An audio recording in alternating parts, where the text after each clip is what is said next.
Yeah. So here's the deal. Like, I'm not bashing other people who've made tutorials. I actually watch them. I watch all the tutorials to see what people are doing. The the the templates tutorials, however, yesterday I was like, that's it. All right, I gotta make a video because I keep seeing people and they'll make tutorials and it's great and it works, sure, but it's not how I do it. And so the reason why I haven't even made this tutorial, it's not that I'm holding out on you guys. It's just like every time you make a template, every project you work on is going to be different.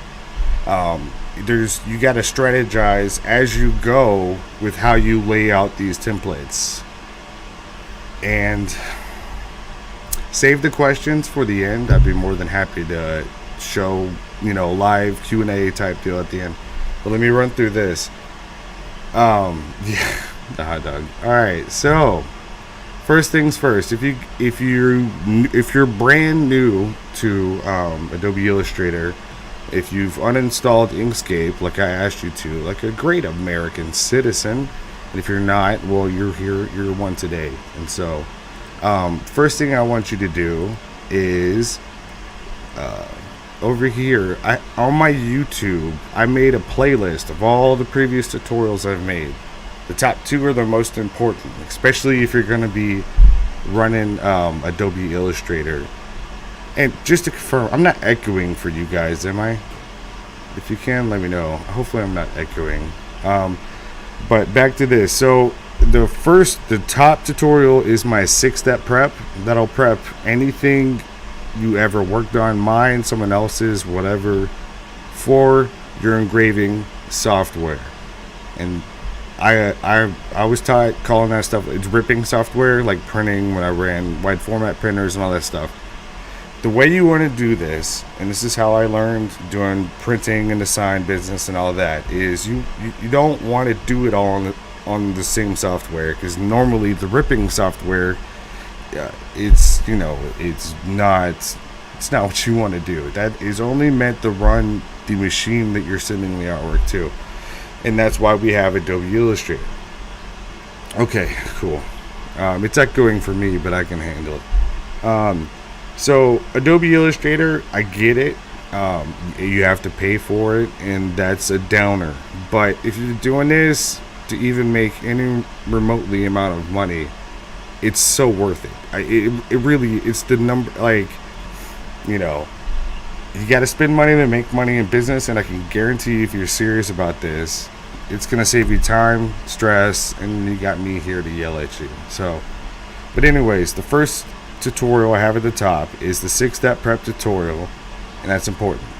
That's the fix-all for anything, and even if it's not my artwork. The second one is the beginner's guide, and I go through these and I show you how to set up your interface like mine that you see here with the panels. Normally my buttons and stuff aren't this big, but I made my interface UI larger, so I guess y'all can kind of see what's going on. Let me move this right here. We'll get to that. Alright, blank screen. How we doing? Let me load this up so it's just not a blank screen being all weird. I'm excited that wrench got done. I thought I had a few more hours.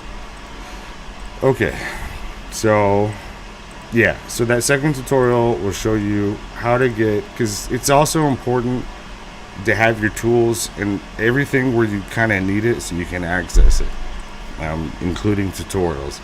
Now, I'm not gonna go and get into making a tutorial on how I get the photos and how I take them, because that's a whole other thing.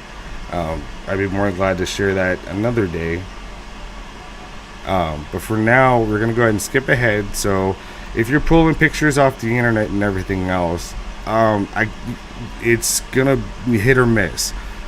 And the main reason why is, let me scroll down, is the lens and the warping it does. So this photo here doesn't have it. It says it does, but it doesn't. But the next one You see that change? Let me zoom in.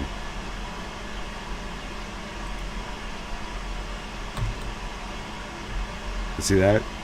Now, it's not a big deal, but from like, I've been fine-tuning this process probably for the past 2 years, and I'm still not perfect at it, and I'm still figuring new things out as I go. But if you're grabbing pictures off the internet, if it's not dead on, you may run into issues. And if you do, that's okay, because I'm going to show you how to make these templates to where if you run into issues, we can easily tweak things. So, but yeah, I probably just did a little spoiler alert on some future projects. But anyways, so yes, and there's, I don't know how many pictures I have in here. I've taken almost 5,000 pictures, and this is just since I've had the shop. And so, yeah, it's a challenge to build these assets, but I've gotten really good at it. But that's a tutorial for another day. But so back to Adobe Illustrator. So we're gonna go ahead. I'm gonna make a new document. I preferably, the way I do it is a tabloid. Sorry, didn't mean that happen.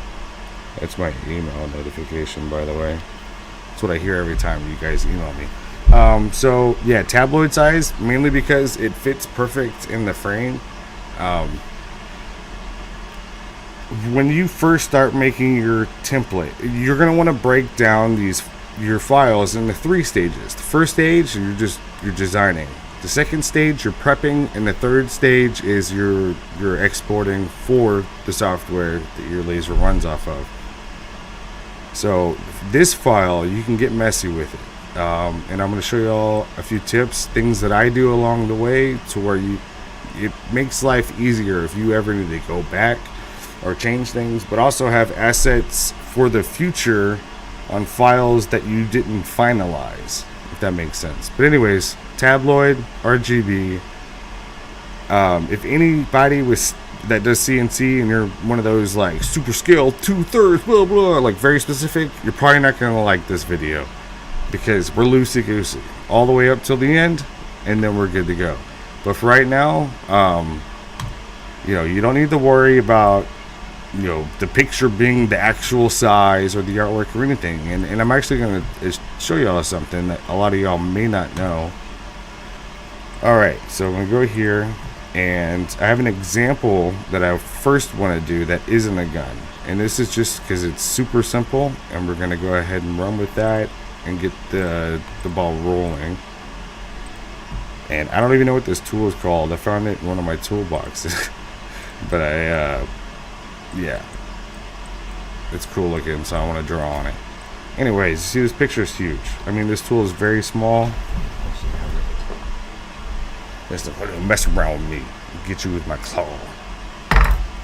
But it's definitely not the size, and that's okay. And that's how I like it. I work big, and one thing Adobe Illustrator likes to do is also work big. You don't have to scale this down to the size that it's going to be needed to be until the very end. So you got your picture here of your claw. You inherited this from your great grandfather who killed a transforming saber tooth. Okay. The one thing you'll notice is, like, in the pictures I take, most of the stuff is in a dead center, and there's a lot of dead space, and that's also for lens distortion. An old carpet cutter. I don't believe it. This is a Decepticon finger. Alright, but what I normally do with my pictures is, like, there's a lot of dead space, because you don't want, you do want to keep it nice and tight with your artwork. So I'm going to trim it down. What I'm doing right now is I'm making a clipping mask. Just drawing a box, then holding shift, clicking the picture, make clipping mask. Alright. Now, this isn't, I need to go through this, because if y'all don't, it may be a little different. It's what I had on that first screen. You want to go to the top, go to edit and preferences, and then you'll start with general. this will pop up. I don't know what the default is, but make sure scale corners and scale strokes and effects is checked. That's how I have it. That'll prevent things from getting weird down the road. Alright, now once you have that, go to section and anchor display. I think the default's like 6. Put that to 3. I don't know exactly how to explain this and what it does. You can Google it, but it helps. So just do it and hit OK. Alright, where are we at scale wise? Alright, so it's at 100 and a little bit bigger. Like I said, you can always work bigger, and it helps. It does help. Like these are, I just blew these things up to like 30 inches. Alright, and in previous tutorials, I said don't mess with layers, don't do layers. Like I said, this is one of the 3 stages with your designing. So you can get layers, you can get sloppy with it, you can toss things around. This is not the final prep file to be engraved. We're just making a template. So I make a second layer. I'm weird about it. I don't like the red outline, so I'll put that one on the bottom. I select the artwork, right click, send to current layer, and then lock it. Now I did pull this up because I keep doing it and I don't realize it. Hotkeys. If you type in Google Adobe Illustrator hotkeys, this is like the first link that pops up. Yes, exactly. The first Adobe Illustrator hotkeys. Click this. Mac, Windows, whatever you got, click on one of these. I have Windows. This comes up. I want you to save this to computer, but also print this out, and then wherever your desk is, tape it like on the wall or whatever else, to where you can just glance at it and do that every day. Like, learn the main tools that you're using and learn the hotkeys. For today, like Z is for zoom. I use that, zoom in and out on the picture. The mouse, like when I do this with the hand, oh, you see the hand. When I'm dragging my stuff around, I'm holding the space bar. This is all like, I don't even realize I'm doing it, so it's hard to like, this is why I made note of this beforehand. P, as in Papa John's, P is the pen tool. That's what the main tool we're going to be using this evening for making the templates. But there's learn your hotkeys. It's going to be a pain in the ass at first, but then you're going to get like me. You're not even going to realize you're hitting buttons. And yeah, that's all I wanted to show you there. Okay. So if you see me dragging around, I'm just holding the spacebar button and clicking. So now that you have your picture of your grandfather's Decepticon finger, go ahead and hit that hotkey P, and this is going to pop up. You can also hold this, if you hold down on the, in this toolbar over here, it'll pop up the submenu, pen tool. Make sure you're on a new layer that's not locked, and then you'll have this, and you can do whatever. One of the things, my biggest pet peeve with some of these tutorials I've been seeing is this click. There's like nodes everywhere. No, stop it. The less nodes, the better. And I'll tell you why later. But so basically, you start wherever you want. You know, I usually try to find a spot that's a straight edge. I don't start on curves. But you know, so like right here, and then so you click your left click button. I don't know if my camera's in the way. Hopefully it's not. What's crack-a-lackin', Mr. Moreno? Alright. So we'll go ahead and I'm going to click a second node right here. Now, some people just keep going, and some of them do like stuff like, well, let me put a color on this. Some people is just clicking on, stop making janky lines. You don't need to. Now, sometimes when you click and you go on a curve and you click again, you get this. If you hold that left, like once you click it, don't let up, and you'll get this. Now you can do it this way. Okay, let me make the stroke a little bit bigger. Now you can do it that way. I don't. That's not how I do it. Let's go back and start all over, because this is really important. Well, yesterday I was like, all right, I got to show you guys this, because I don't think anybody really knows this. Alright, let's put the color back on the stroke. Let's make it thick so y'all can see it. Alright, so now I click here, and it's where I start. First click. Now, sometimes you'll notice that, like, you know, you could, like, get the perfect straight lines all you want, whatever.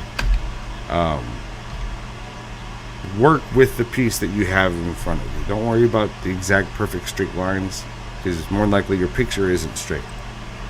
So you want to zoom in, and like if you can't get it dead on that line, zoom all the way in. Keep zooming in. Alright. So, and then sometimes you're like, oh well, I lost it, right? So you go back, hit P, click on that last anchor, and continue on. Alright, now say if you want to adjust it just a little bit, because normally my stroke is also super thin. It's usually like this, not super thick. But, you know, I want to move it up just a little bit. Okay. Now, you're like, oh, we got to go on a curve. I'm going to be like, I don't. I'm not curving this. Not right now. You want to make a sharp corner. Now, this is where you're just going to have to practice and do it repetition to know where you want to place that specific node. And here's why. So once you're ready to get this curve, hit the hotkey A. That'll give you your white arrow. Click the node and you'll see this circle pop up. Drag this thing down. Drag it. Now sometimes it's not dragged right. You pulled it all the way, it won't go anymore. So go ahead and just adjust this node. Now I'm just clicking on the nodes. Sometimes it'll make another node, that's fine. And then you grab the little stick things, whatever, and you just make it fit. And there you go. Looks good. Let's proceed on. Sometimes you'll see a little sharp corner there. Oh, the computer's lagging a little bit. You can drag that out and smooth it out later. So carry on, blah blah blah. I know this isn't a gun and this is very boring. Now, sometimes on like a curve like this, I will click, hold, and drag, and that'll allow you to finagle it. And just get it where you want it, let go. Now, one thing is, like, after you do a curve, you're like, oh crap, because most of the time this never lines up perfectly for your next node. I don't know if y'all can see it, but what you do, this is I don't know if a lot of people know this. Click on that last node that you just did, and it'll remove it from making you do it like progressive. It thinks you want to use, oh, let's keep going up. Nuh-uh. I don't like it telling me what to do. So I usually click on that last node, so I have the freedom to put it where I want it, and I'll create the curves where I want it. Now sometimes, like, you want to zoom in and you lose your P, so just click P, click on the last node, it'll pop back up. Now sometimes when I'm zoomed all the way in, it's a pain in the ass, because you're like, well, I can't, you know. It's cool, just click, you know, like whatever, drag a little bit till the anchors pop up, then hit A, then grab that. But sometimes you zoom back out, and like I said, this is where it's like, it's not something you can really teach somebody how to do this, because it's the flow. You flow with it. It's weird. It normally doesn't take me this long, but I'm trying to break this down. Really wish my computer would cooperate here. Thank you. Alright, someone yelled at me the other day for going to the edge of the blade, so we won't do that. I'm gonna ruin it. Of course my computer starts lagging. That's great. See, sometimes it won't let you, it'll like, here or there, here or there. Zoom that bad boy in till it bends to your will. I want it right here on this pixel. It's where I want it right now. I'm hitting A, and my computer's lagging. Maybe close Lightroom. Alright. So I'm going to speed this up so we can get to the gun stuff, because there are also important things I want y'all to see. Like that. And like, it never does the curve how I like it. So I just click that last node and do it myself. And like, if you click and drag, it'll move the screen around. It's just, like I said, every time you make a template, it's gonna be different. So you just gotta, learn the process. And the only way you're gonna be able to do that successfully is just do it in practice. All right, now whenever you run that, let me go back. All right, so you have like your home stretch here. You only have one more thing to get this template done, because if you do this and you don't close the shape, you need to close the shape. Don't ask me the why. Just know it won't work. So from this node, you click on this node, complete shape, and then you can fill it in. You can see like, ooh, that's nice. That's fancy. All right. And take that fill back out. I'm not watching chat right now. Like I said, I want to run through this first, and then I'll get to the questions, because my ADHD will never get done. So this is when I go back and I fine tune where it's at. I'm like, okay, we got a little gap there. See what's going on.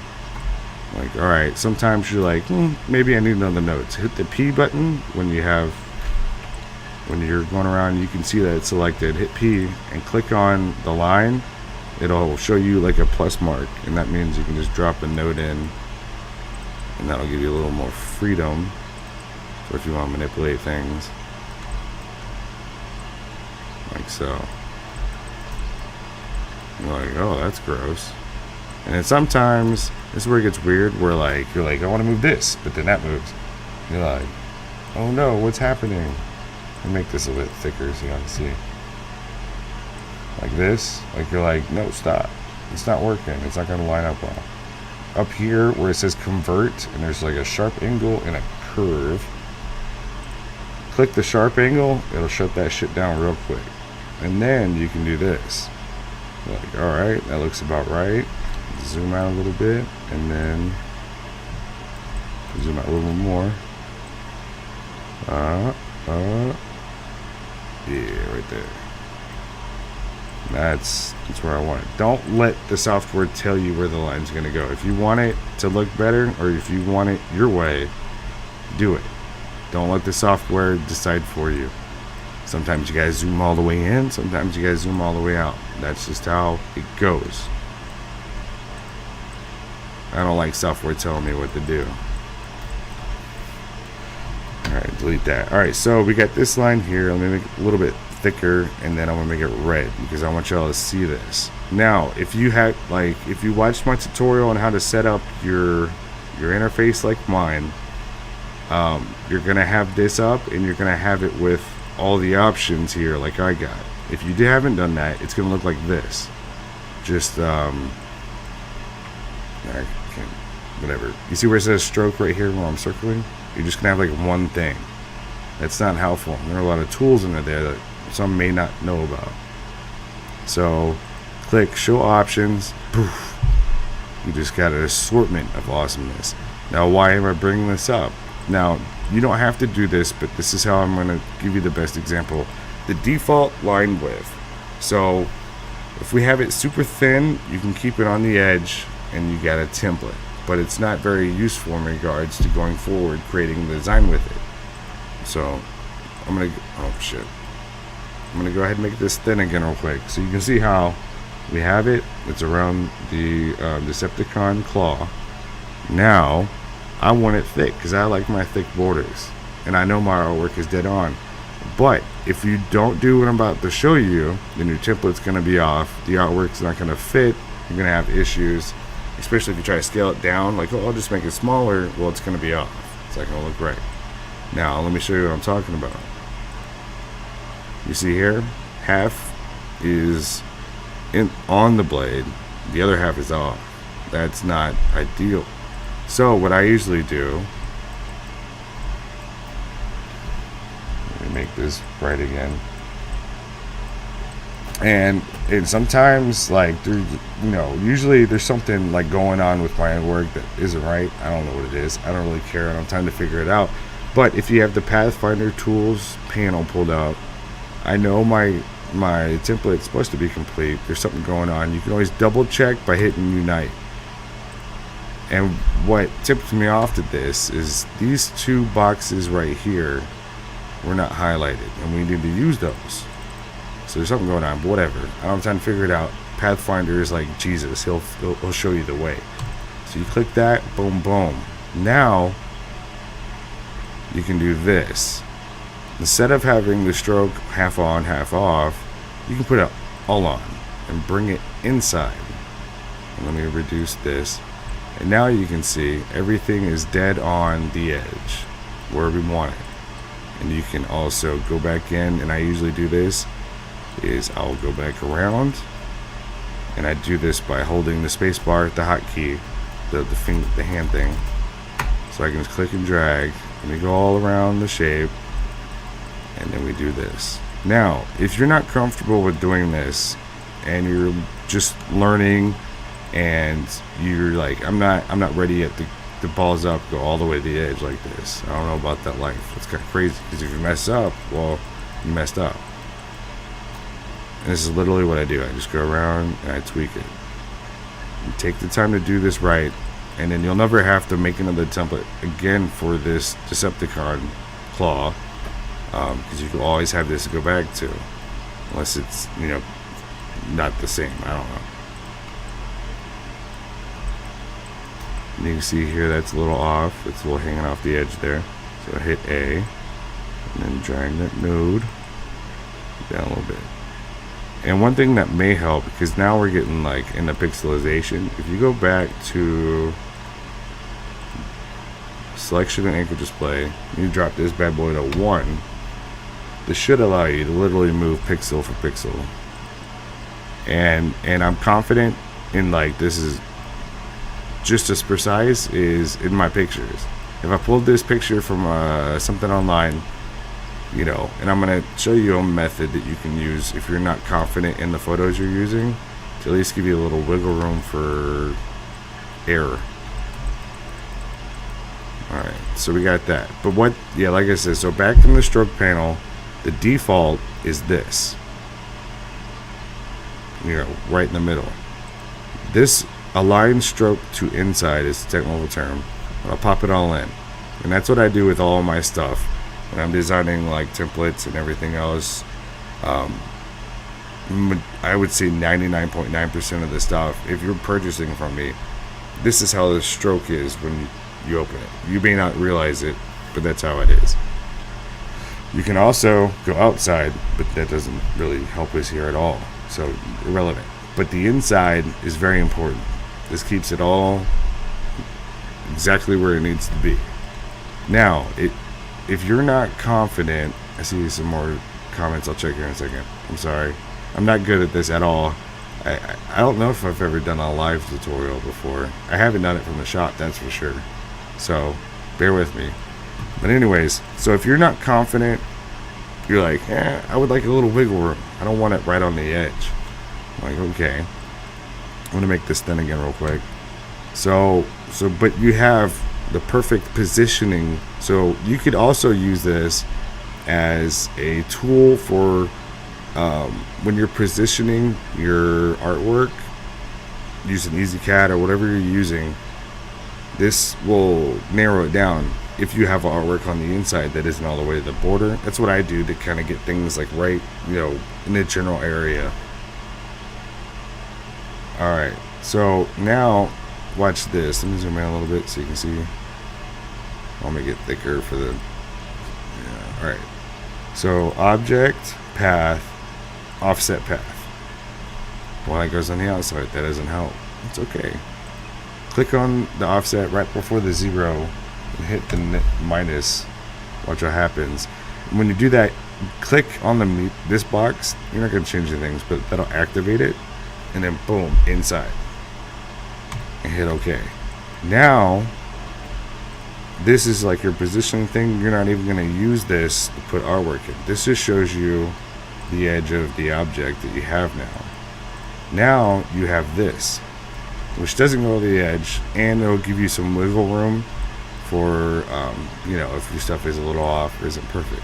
And you could do this multiple times, so go ahead, let's do that again. Path, offset, and then once you do it once in the file you're working on, it'll auto do it like you had last time.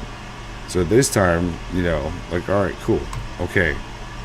Now you're like, well, whatever. This is where the other stroke box comes into play. This is where you can get a little fancy with it. It's all preference, but what I usually do is I'll make this outside stroke, I'll make it a little bit thicker, say 5, and then you can play around with these and, you know, get like a little nice accented, you know, ridge. And let me put a fill on this so y'all can see what's going on. Something like that. So you got like a little border on the border. And if you've used my stuff or seen my artwork, normally I have like a double border like this, and it's just preference. You don't have to do it this way. It just keeps it clean. But it also, like I said, you don't have to use this outside one for design.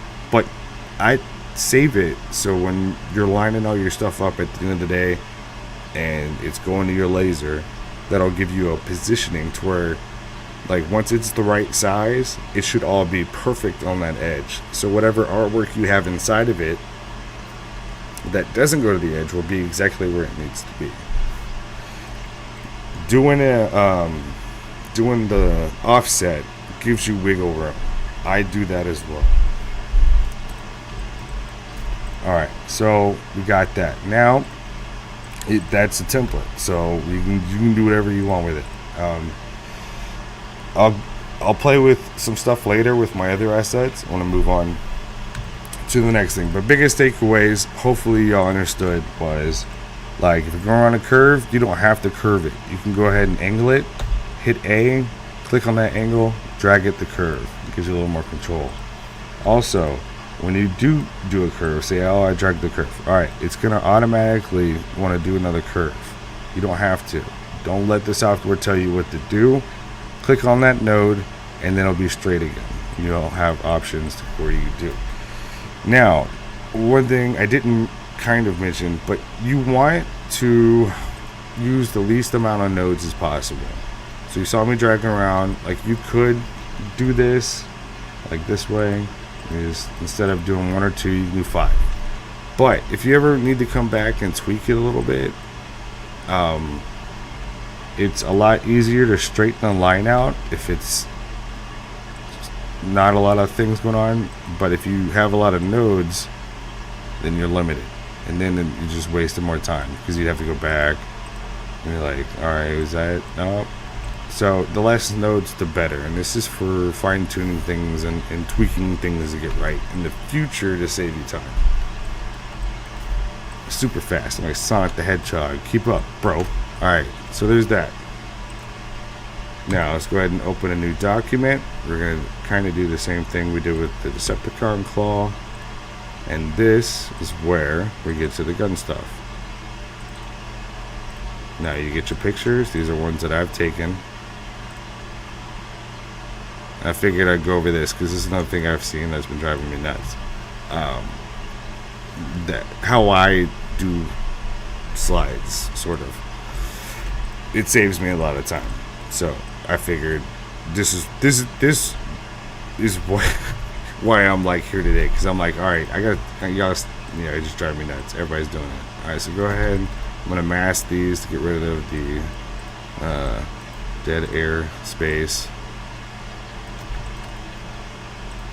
And yes, I took these pictures as well. I just got this little bitty rock island in. I was like, lay it out. Let's see. And you can get a good judge on like how big it is. If you look, I usually like to work around down here. Oh, you can't see it. Show you. Alright, so down here it'll show you the percentage that you're like zoomed in. I like to usually be around 100, but I usually like to create my templates around being zoomed in like this area. So what you do, like I said before, is don't be afraid to work big. And working big helps when it comes down to those little pixels and slight adjustments of things you want to do. Now you'll have that black box from the artboard. click on the artboard tab and just drag the artboard to bigger. And don't worry about size and everything else. The other thing I mentioned before was, like, if you have a stroke and you have the template set to where you want it, let me do it on this one. So if I copy this and paste it, say I need to size it now to a smaller size. When I do it, it'll keep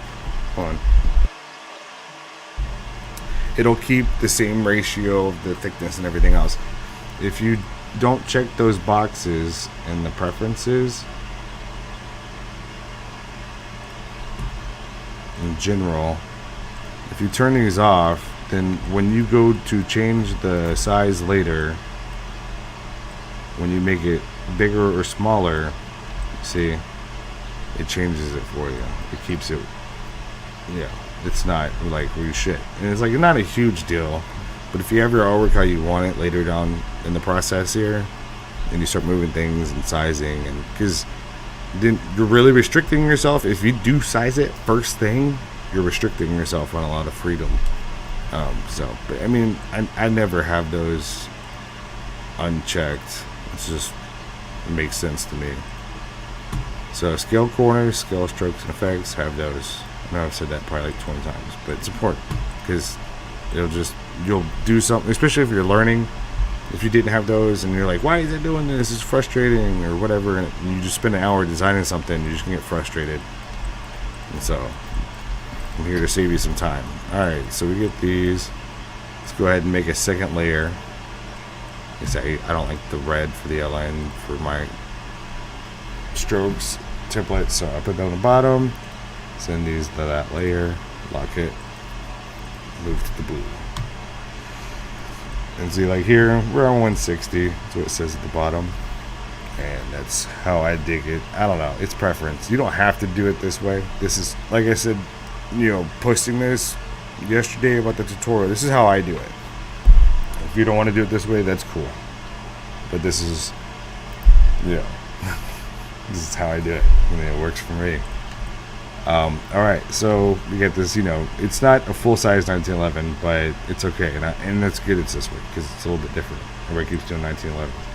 So I'm going to click on the corner, get this process started, and then, like, I'm clicking, and it's not on the edge where I want it. And this is where I'm like, okay. So I click it, and then zoom all the way in. You can zoom all the way. Let's put a stroke on it. Alright. Login. Alright, cool. Now zoom back out. And if you learn your hotkeys, this is easier. So Z is, and then when you hit Z, click the left button and then move your mouse. Just swoop to the right, swoop to the left, up, down, side to side. You'll get it. So that's what I'm doing. And then the mouse. P. With the hotkey P. Alright, let's move on. Now, this right here is what's driving. Oh my god! Yesterday, I'm like, I'm making it. Okay, so some people will go around and then they'll be like, all right, let's do this part first, and then we'll go around. Yes, you can do that, sure, but don't, because you could make a mistake or something go wrong, and I have a way to. It makes it just a little bit better. All right, so. But you are going to click right here. You're going to click right there, and you're going to set a node down. Let's drag around the edge. Okay, now let's click that again. We're going to go to this spot. You're probably asking yourself, well, why are you doing that? I don't want to engrave over that. I want my template. That's fine. Just wait. This is fun part. Hopefully I'm still alive. My internet didn't crash or anything. Alright, so now we got that node. Now let's go over here to the end. Sometimes on these, we just need to tweak it a little bit. So I'm doing that. And then I'm going to speed up a little bit. It's not going to be perfect, so don't judge me. But there, I'm going to make this a little bit thicker so y'all can see.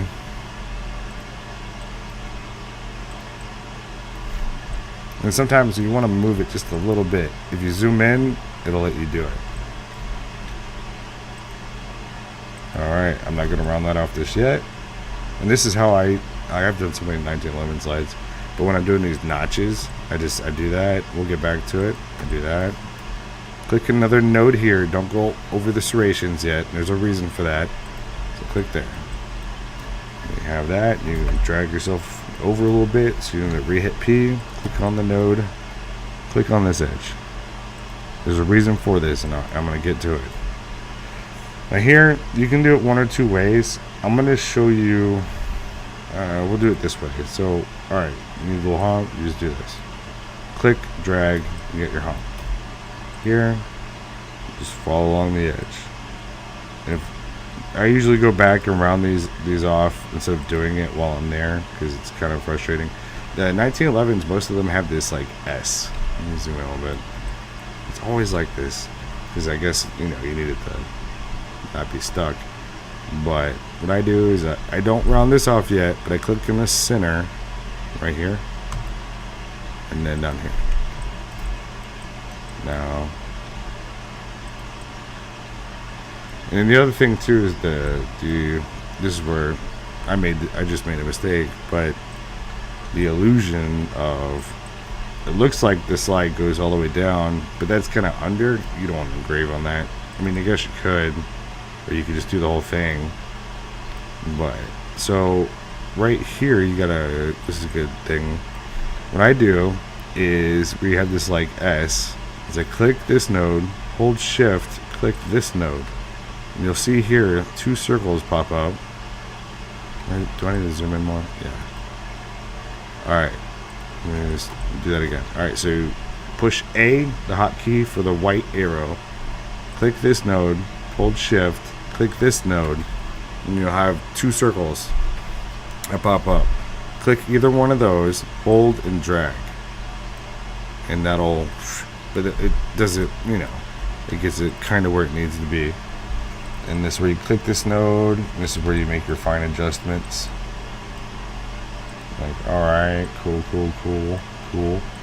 And sometimes it's a little janky, so you can go over here. The circle on the stick, it's called the shaper tool. You're not using that, but click and hold that down. You see smooth tool, click that.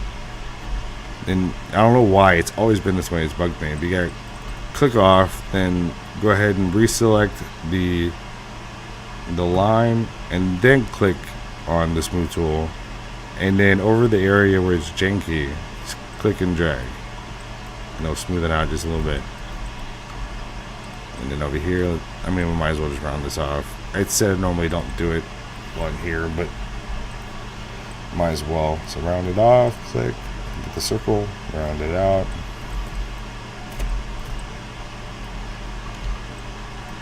Alright, click, drag, round it out. Also, you could drag a box around nodes, like if you want to move more than one or whatever. Let me zoom in more. Oh.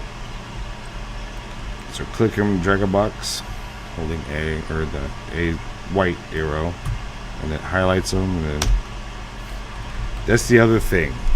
Working big is me clicking. These are single arrow pushes. If this was even the size, hitting that arrow make it shift a whole lot, and this is a pain in the ass. But making your stuff big gives you a little more fine-tunedness, if that's a word. I haven't seen anybody in chat in a while, so I don't know if you're live still. But I'm gonna keep going because hopefully I'm recording this as well. Oh, I think I am. Damn it. Alright, so I'm gonna have to pull it. Alright. I'm using Streamlabs. OBS just had an update and completely wrecked. I'm not recording this thing good. Shit. Alright. That's my bad. So I'm gonna have to make this again. Alright, so zoom out. Let's finish this slide because I want to get back to that one thing I want to show y'all. So that, and put there. Alright, and what I do sometimes is like it's not right. It's like, the 1911 slides, the cheaper ones usually, they're not all exactly the same. So I got this space, I got the general curve. When I click this node, pull it down just a little bit, curve it out on that, and then curve this one out. You see the ink right here is going to move that up just a bit. Fine tune it. That's where you go back in. Look, I'll move it over just a little bit. Let's round it out. Just barely. Just a little bit. Alright, now you see, it is not, I think I had the same thing happen with the other Rock Island, where it's like not perfectly straight. So sometimes you want to zoom in. Let's add a node right here. Scooch it up just a pixel. I'm very particular about this. I know a lot of people don't go all the way to the edges on their slide, and that's okay. Just like on the claw, this will give you a positioning thing. Now here's the magic trick. This is the most important thing I wanted to show you guys right here. Oh no, the serrations. What have you done? What have you done? We needed 2 pieces, not 1. All right. Let's go ahead and over here in the stroke panel, let's bring the stroke to the inside. Oh, I didn't round that out. All right. I made the border super thick, so let's see what's going on. Normally, I don't do these nothing. All right, so with the template that you made selected, let's do a little more. All right, now I want you to hold shift and click E. This will bring your eraser tool up. It's like a circle. Let me see it. All right, now hold the Alt button. You're not going to see anything happen, but hold it. Okay. Now go up here. It's like this is the line that we need to get. So click and drag this box all the way to where it needs to be right here. Let go. Holy shit. And what that does is, instead of making, you do this part first and then you make this one, is those 2 parts are both lined up how they need to be with each other, and that just makes it that much better. You can't do it other ways.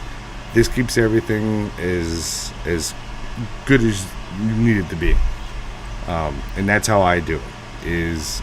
I'll do that one more time, just in case, because it is kind of, you don't.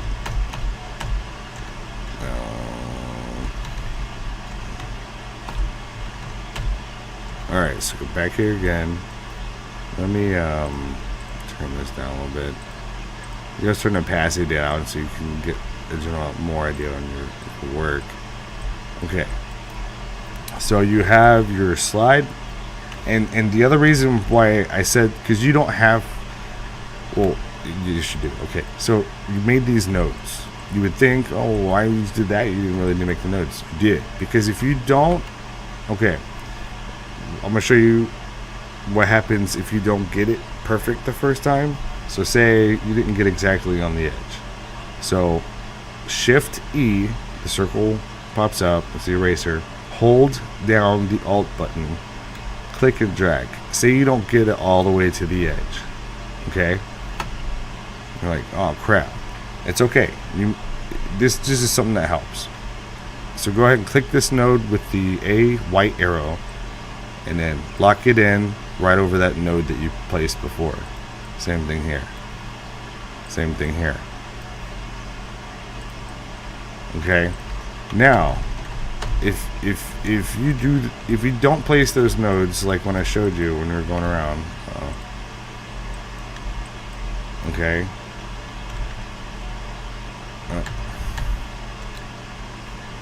Sorry. Alright, also, like, if you are using a black arrow, which is hotkey V, and you select it, and you want to see your nodes, just hit the A button, and I'll select the white arrow, but I'll also activate the visual for the nodes. Okay, so give me a second. I'm going to show you what happens when you do this without placing those nodes down.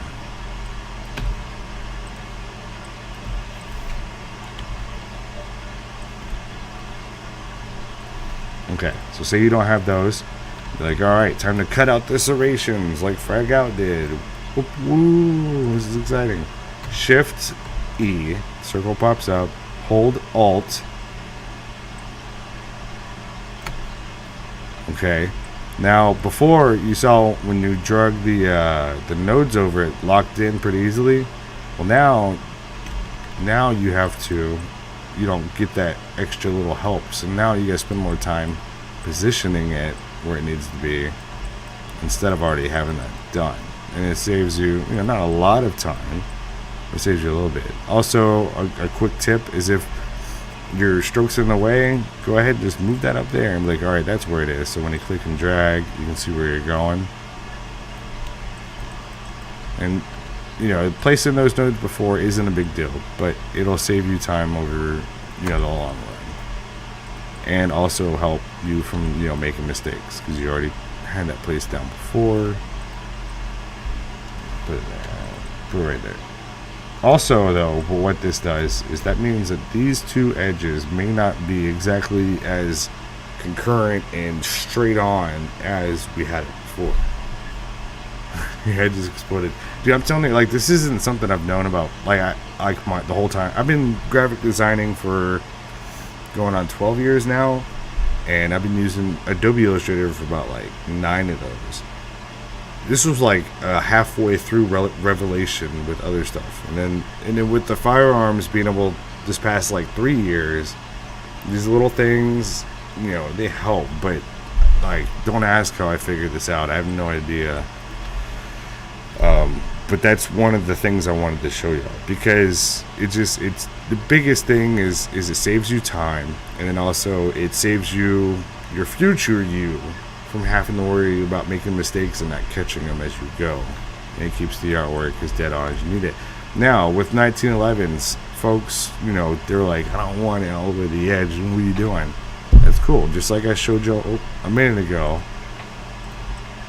So say you got that. And then also make sure you clicked it to bring it inside, because if you don't, part of your templates may be over on the edges, and you don't want that. So bring it in nice and tight. Also, I recommend, and I do this, I'm not trying to make it weird and preachy, double check, because it's so awesome to be able to have assets that you can reliably go back to every single time. And the way to do that is just to double check, and the foundation you build everything off of, you're good to go, instead of having to go back and not change the thing. If you would have done it right the first time, it's something you always have. So let me make this thinner again. So you can go all the way, you can go thinner than 0.25, but this is what I do. This is all ain't a lot. I go pixel for pixel sometimes, especially for you guys and in the industry. I don't just get it where it looks good. No, this is what I do, and it is time consuming. But where we are spending time, I'm also showing you things you can do to make up for that down the road with little time savers. But this will also save you from frustration down the road if you do need to tweak something, or something isn't right. Then you gotta go all the way back to figure it out and fix it and everything else. And it's just you were ready to start engraving, Alright, so sometimes I want it, it won't let me, it's janky. It's here or there. I'm no, I don't like this software telling me what to do. I'm just zoom in some more. Okay, exactly what I want right there. And this is all looking at this, it's kind of crazy. I don't even know where you're looking. It's the more you do this, the repetition, the more you'll learn. And then your brain just kind of does this thing where you don't realize you're doing it. This is very weird showing you guys this, because my process, as you can see, it's not, but I normally don't have it that. Because I like my thick borders, and I like going to the edge.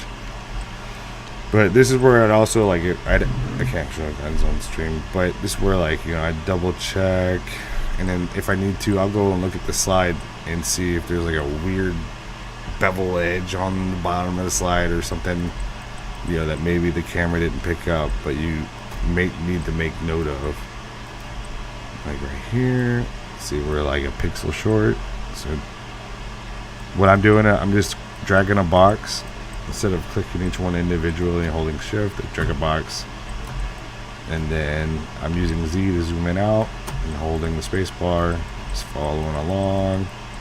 Yeah, and see, like right here, this top of the slide was a little bit, you know, it could move. So let's add a node, pop it up a little bit, and then right here,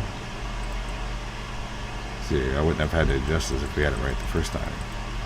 Place those nodes. You can see right here, it's a little bit off. Right there.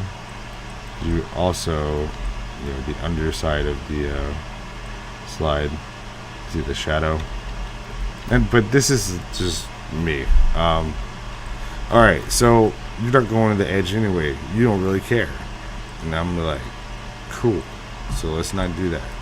So I'm gonna make this thicker because we're gonna have a little buffer zone. So object, path, offset path. Since I haven't closed out Adobe Illustrator, it automatically loads in. You don't have to keep it this size. You can do negative point. You know, we'll just take out that. See how it looks, and then if you're ever changing it, instead of clicking OK and then letting it change and going back, say we want to make this 0.2, just click the empty void in this box. It'll preview. Like, all right, that looks good. Okay. And then, like I said, here now you get your positioning where you save this for the end of the trip when you're at the laser. And it just helps you line up before you line up the artwork you're engraving. That makes sense. So fill this in. Because sometimes, especially like, I don't know how to explain it, but like not perfectly circle shapes or whatever else, with that positioning thing, like you can tell, like, because you did the perfect edge on it. So your positioning light should be perfectly on that edge. And then if it's not right, you'll see it off the edge. But that means also, if you prepped your artwork correctly, that the artwork is perfectly where it needs to be. And then you don't have to, like, because sometimes, like, if you make a coin or something and you just pop it in the middle and you're like, it looks good, and then you realize after you laser it, it's a little bit off center. It's just the way to be able to center things easier. How I do it. There may be easier ways. I have no idea. And what I usually do with the positioning lines is like I'll make it a different color stroke, and then also I'll make a different layer, and I'll name it positioning, and then I'll lock it. I'll send it to the layer, lock it, forget about it, and then we'll grab it on the way out. So with this, like with me and how I lay out stuff, I like the double buffered borders, so I can have my scrolls like overlap. You know, give it that, like, you know, depth type thing. I don't want it that thick, so let's go back to 1. And then you got this, and then also this is where you can go back to your stroke panel and play around. You know, there's no way, like, specific way, just however you want to make it. Like, let me pop this on the outside. We pop this one on the outside, or you can do, you know, one on the inside. I feel like I'm at a dance hall. Alright, there we go. I like that. That looks good. You don't have to worry about going off the edges, because also, like when you do the 6-step prep and you expand and all that stuff, that solidifies where your stroke is. So if it's over the edge, well, you're going to be engraving over the edge if that's the artwork you're using.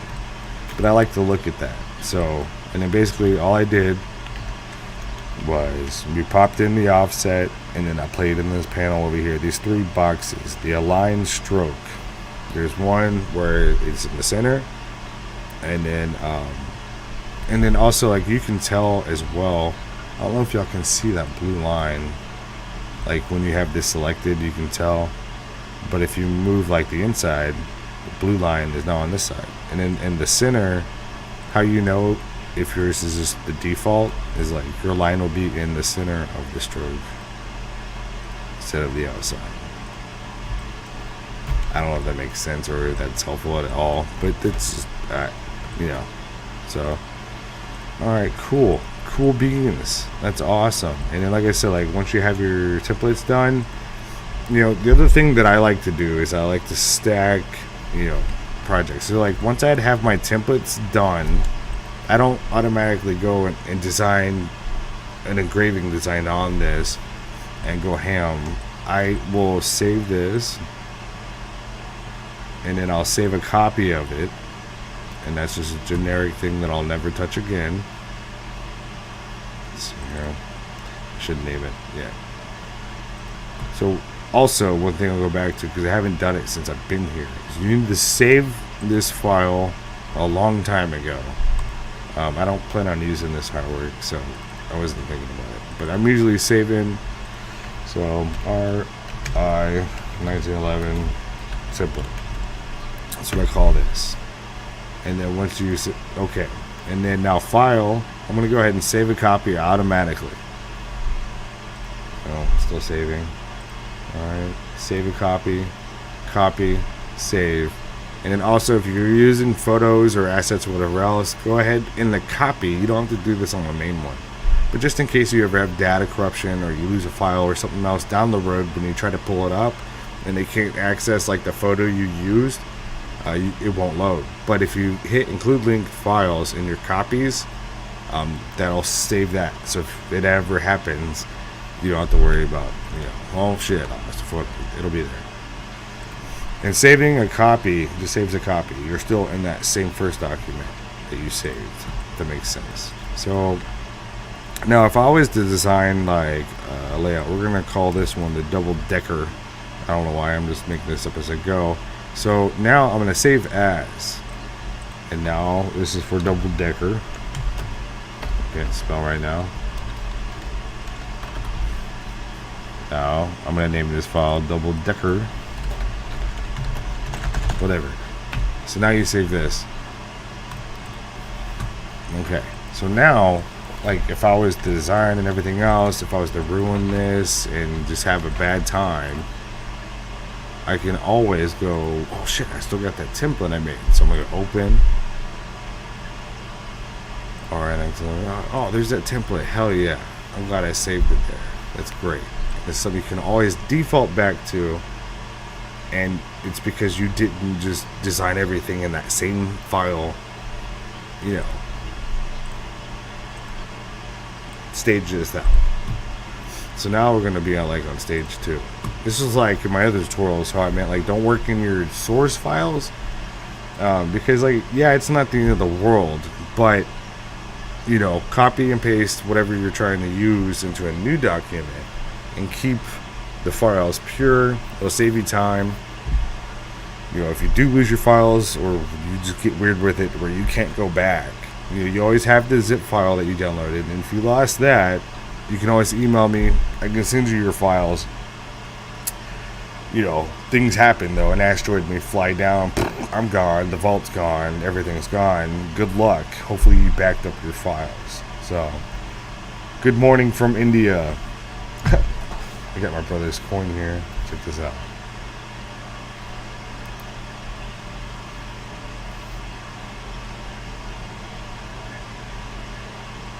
You can't really read it. This camera sucks. But yeah, that's the I don't know what it's called. New Delhi. Okay, so I got a little sidetracked. I don't plan on doing like a whole gun right now. I'm just trying to give you all the fun facts that I was thinking of yesterday. Sometimes, like I said, if you make it big, it really helps. Alright, so now we're in this file. I don't really know. Let's just act like we have artwork and design, because I don't feel like doing that right now. So you're ready to go, like you've designed. I gotta do something or it's gonna look stupid. Alright, hang on. There's be a good example here. Like, oh, I brought Fragout scroll bundles. Let me go pull that right up. This is how much fun it is. So this is what you can do now. I kind of got the template part of the way. The pen tool, hotkeys, work big, zoom in. Don't let the software tell you what to do. And also, like with the cutout, using the eraser tool and the alt button. That is probably like the most. I use that all the time on different things. Other things that you can do as well, and this, yeah, okay, let me do this because this will be kind of, this will be good to show you guys. All right, so I'm not gonna get too perfect with this, but let's just say, okay, right here you have all this. It's whatever. If you're kind of in a hurry and need to go, this is what you can do. Clicking around, get the generic areas where you're going. Okay. Alright, yeah, so sometimes when you're working like I do and you zoom in all that, it's kind of sucks because when you zoom in you lose your P, but just click it somewhere and then let's drag it in the spot. And like I showed y'all before, go ahead and place these nodes down for the future you. And click on that node. Let's go over here, let's drop another one. Let's drop in nodes. And just click and go, click and go. Alright, let's remove that center. I've seen a few tutorials where people are working and they're making their templates with the fill. It's just in the way. Don't do that. Click. Alright, make that node. Connect. And some people, why are you doing that? Well, I just showed you. Now select it. Let's bring the stroke inside. Shift. Hold shift. Click E. Circle pops up. Hold down the Alt button. You're not going to notice anything going on. This is unlocks the superpower. Click and drag.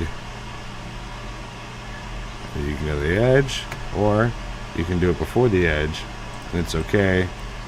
You already set those nodes down. And then you zoom all the way in. Just line that up just right on the spot.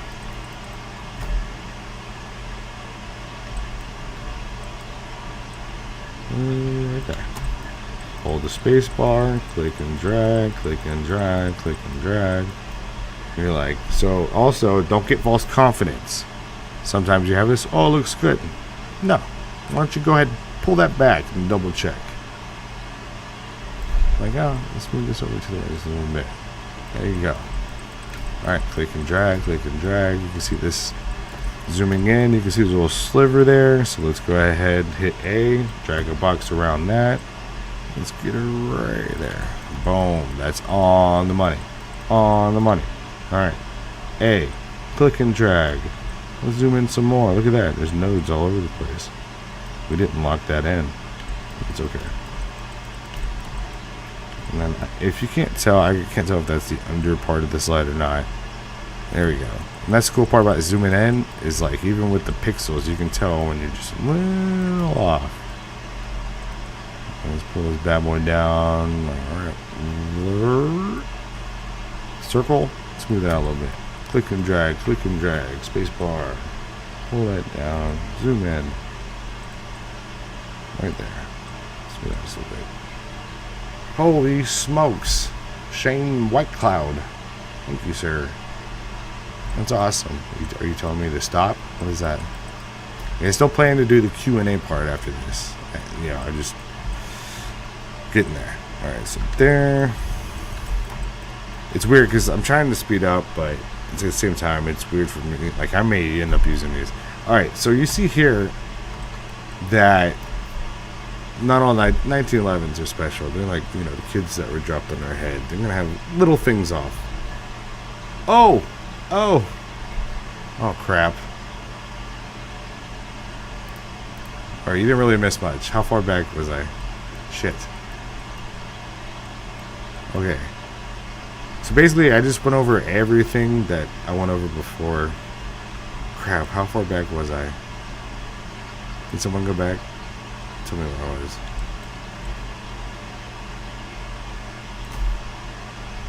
You don't see?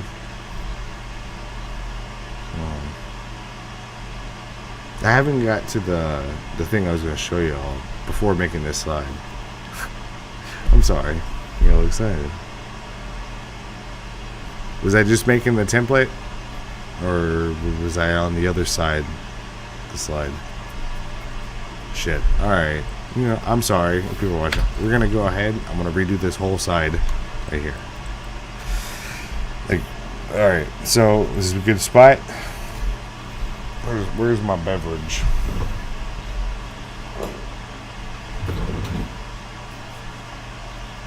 Oh, the Toshiba thing. I don't remember what part I was at. Cool. I apologize. Good thing I looked at the chat. I saw the stop hands. I'm glad I asked. Okay. Alright. So, like I said, you didn't miss out on what I wanted to show you, but I'm going to go ahead and redo this side of the slide. Because I did get a little carried away. Okay, so we got our slide here. Let's hit P, the hotkey. Click the corner. Let's get this ball going. Even though we're going to go over the serrations, you want to place a node here for future you. Okay? And then click that node, because when you zoom out, it'll lose your ability to make nodes. So you just click on that last node, and then that line will pop back up, and you know you're good to go. So make a node here. No, I don't mind. I got nothing else to do right now, so I don't mind redoing this. I'm not in a hurry. Alright, and like I was saying before with 1911s, like the special kid, you could tell he got dropped on his head when he was younger. He's not all there. 1911 slides sometimes have these little, so, but we can get to that later. Hit P. Where's my superpower go? So, I'm not going to worry about placing a node there yet. Let's go ahead and hit this corner, because I like this corner, because it's more defined than that one. So, and like when you zoom in and out, you're going to lose your node dropping ability. So just click on that last one. Alright, it's not exactly where I want it. We'll get there in a little bit. But so we're going to go over this. I'm going to show you why. Kind of like the serrations thing. And normally, like, I'm kind of going slower than I normally do. But, I guess a good example. So, say you're not paying attention and you click and you're like, oh no, what happened? Just go ahead and, like, if you're clicked where you want to be, go ahead and click on that last node and it'll connect it. So at least you don't lose that time. I'm using a mouse. Yeah, that was one thing I meant that I was gonna write down. Only time I ever use a tablet is if I'm drawing. I mouse and keyboard, everything else. Right now, mouse and keyboard. There is a time and place when I do use my tablet to make templates. These times would be like with modules, the lowers on like locks and stuff. That's where this doesn't really flow and get how I like to make the shapes. But yeah, mouse and keyboard 90% of the time. Only time I'm ever using my tablet is if I'm drawing, like in my time-lapse videos. You get all the F's, as in fantastic. Alright, so let me speed this up just a little bit so I don't drag on too long, because I haven't got to what I want to show y'all. So click and drag, holding the space bar, place a node here, because our future you is going to need it. And then right there, it's a little low, so zoom in, because we can. No one tells us we can't. Put right there, boom. And then the other thing is you can't go inside with the stroke until you complete the shape. So this is where, you doing this over time, you'll go to realize, like where I placed the line is right on the edge, but the stroke is still over. But I know from what I'm going to be doing here in a minute, making it pop inside, that'll be right on the edge. If you don't do that, then your template isn't correct.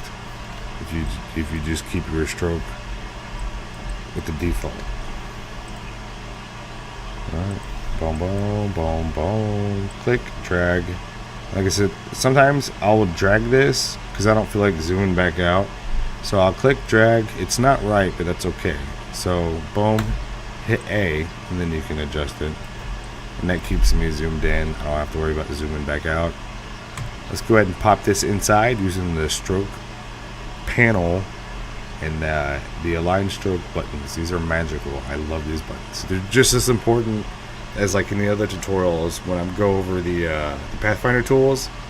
They're just awesome little nuggets of helpfulness. I like it. I don't know what that was. Alright, so let's adjust that. Alright, now here's the magic trick I showed a minute ago on the other part of the slide. So, click and drag, select the artwork, or click it however you want to select it. Hold shift, push E, the circle pops up. He's here, yeah.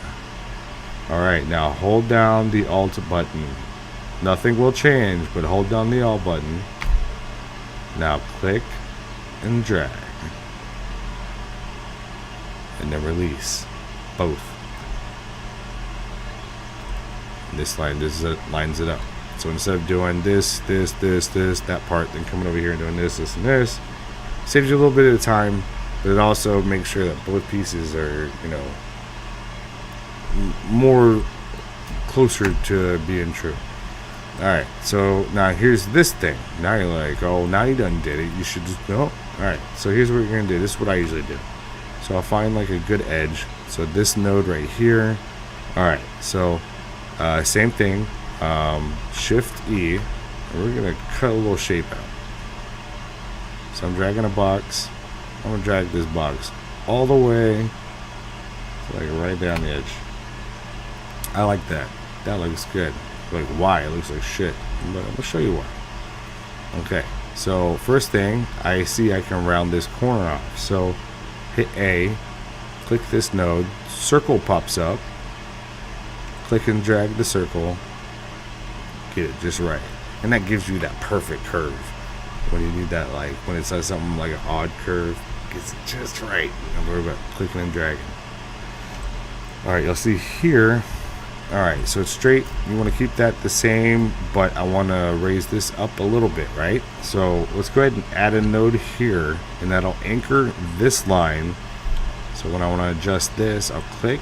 I'm going to bring that up just a little bit. And this is where I said repetition, because the only way I know how to do this is just because I've done this so many times. I know I need to position this up just a little bit so I can get the perfect curve. And then with here, like I said, I can't really see that corner, so I'm going to double check. I'm like, alright, so we're going to round it off.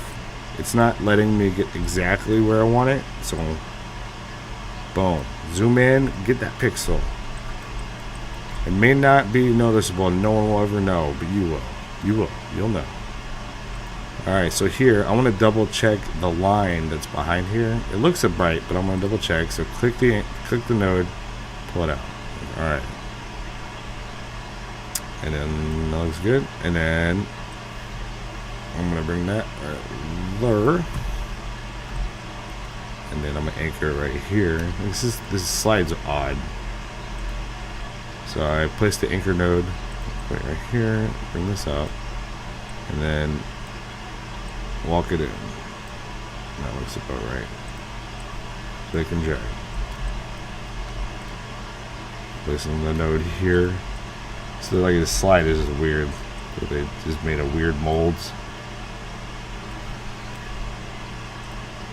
Make it smaller. You can see it's a little weird how they made that. Round this off. Just a little bit, so it all flows. Sometimes if you have like abrupt corners, it's going to be like the first thing you look at, or anybody would look at when they're looking at your gun. And you don't want it. You want them to continuously like flow over the artwork, the whole piece, not pick out single individual sections. It's kind of like going to like if you go to an art show or gallery, you want constant flow in that person's mind. You don't want it to stop. So it's like hypnosis. I don't know if that makes sense. You just tweak it. This side is weird as shit, I'm not gonna lie. Like if you don't zoom in and get it, like it wouldn't be this finesse, like why I'm so getting it just right. But I don't know. Rock Island, they like to stick their guns in trees anyways, so I don't know what to tell you. like right here, like you can tell, like we got that perfect line. It shouldn't be, but I don't make gun slides, so maybe their process, there's different ways of not having flaws, I guess. It's Rucker Island, what do you think? Just add a node, compensate for it. And then if you're one of those people who don't go to the edge anyways, you don't have to get this fine-tuned detailed with it. But I recommend doing it, because at least you'll have it. One, even if you don't need it, you may in the future be like, I'm glad I made that. Just save me some time. Look at that. But also for positioning, when you're in your laser lighting it up. Always curve out this on the 1911 slides. Always curve that out just a little bit. This is always an awkward curve. Just a little bit. And get that. And then pull up a little bit. Alright. So, like I mentioned on the other one. So basically the takeaway from this was you don't have to while you're making the first initial shape of the slide, you don't have to stop and then go ahead and cut out around it. You can always, and it'll help keep your stuff, locked in good. But it's more enjoyable to do it this way. So you have your shapes, and then you use the eraser tool and the hidden alt superpower, cut out those areas, and then you can round out the corners and fine tune your heart's content. Alright, so there's that. But, and then, like I said, like if you're not going to the edge, that's even better. So you got a positioning layer. Let's go ahead and do the offset. And doing it this way too, instead of starting like inside the slide, and I'll show you in a second. This will get it to where I don't know how to explain it. So basically, if you make templates, I'm gonna show you. Okay, yeah. All right. So if you make templates and you start on the inside and you're doing it like this, and that's cool. You can, but there is a good chance that that it won't be constant. The same exact distance to the edge with your artwork. And so you just, you can get it perfectly, but you're going to spend so much time doing it this way to where if you would have followed the border of the slide like I showed, like how we've been doing, and then you do the offset to the inside, it's going to be perfect all the way around every time. It's something I never have to worry about, because I know, so, it's not like, like that. I don't want to explain it. Let me see. So if you didn't have that, then you're like, there's a good chance, well, it's locking because of the thing. But you could have it just a little bit, too high on the top, and then there's bigger space on the bottom. This is something you don't ever have to worry about doing it this way. And you can always go deeper. Let's offset one more time. Path. You go to object, path, offset path. If you don't have it, the negative, if you're doing this for the first time, the only reason why it's staying there is because I haven't closed out the software. But the default is positive. But if you add in the negative, then I'll pop in that one. And then this is where you can have fun with it. So let's go ahead. This is usually around when I fill it. Also, if you wanted to, say there's the logo or text or whatever else, the reason why I say I make the positioning layers, because I can go back to that, which is over here. As you can see, I don't have it there, but I have the layer. I don't like looking at it. It's in the way. It's not part of the artwork, so that's why I stick it in there. But when I want to go back, here, there's nothing on the slide. Alright, so say there is a logo part in the slide. Well, I'm going to go back to my positioning part here, and say the wording is right there.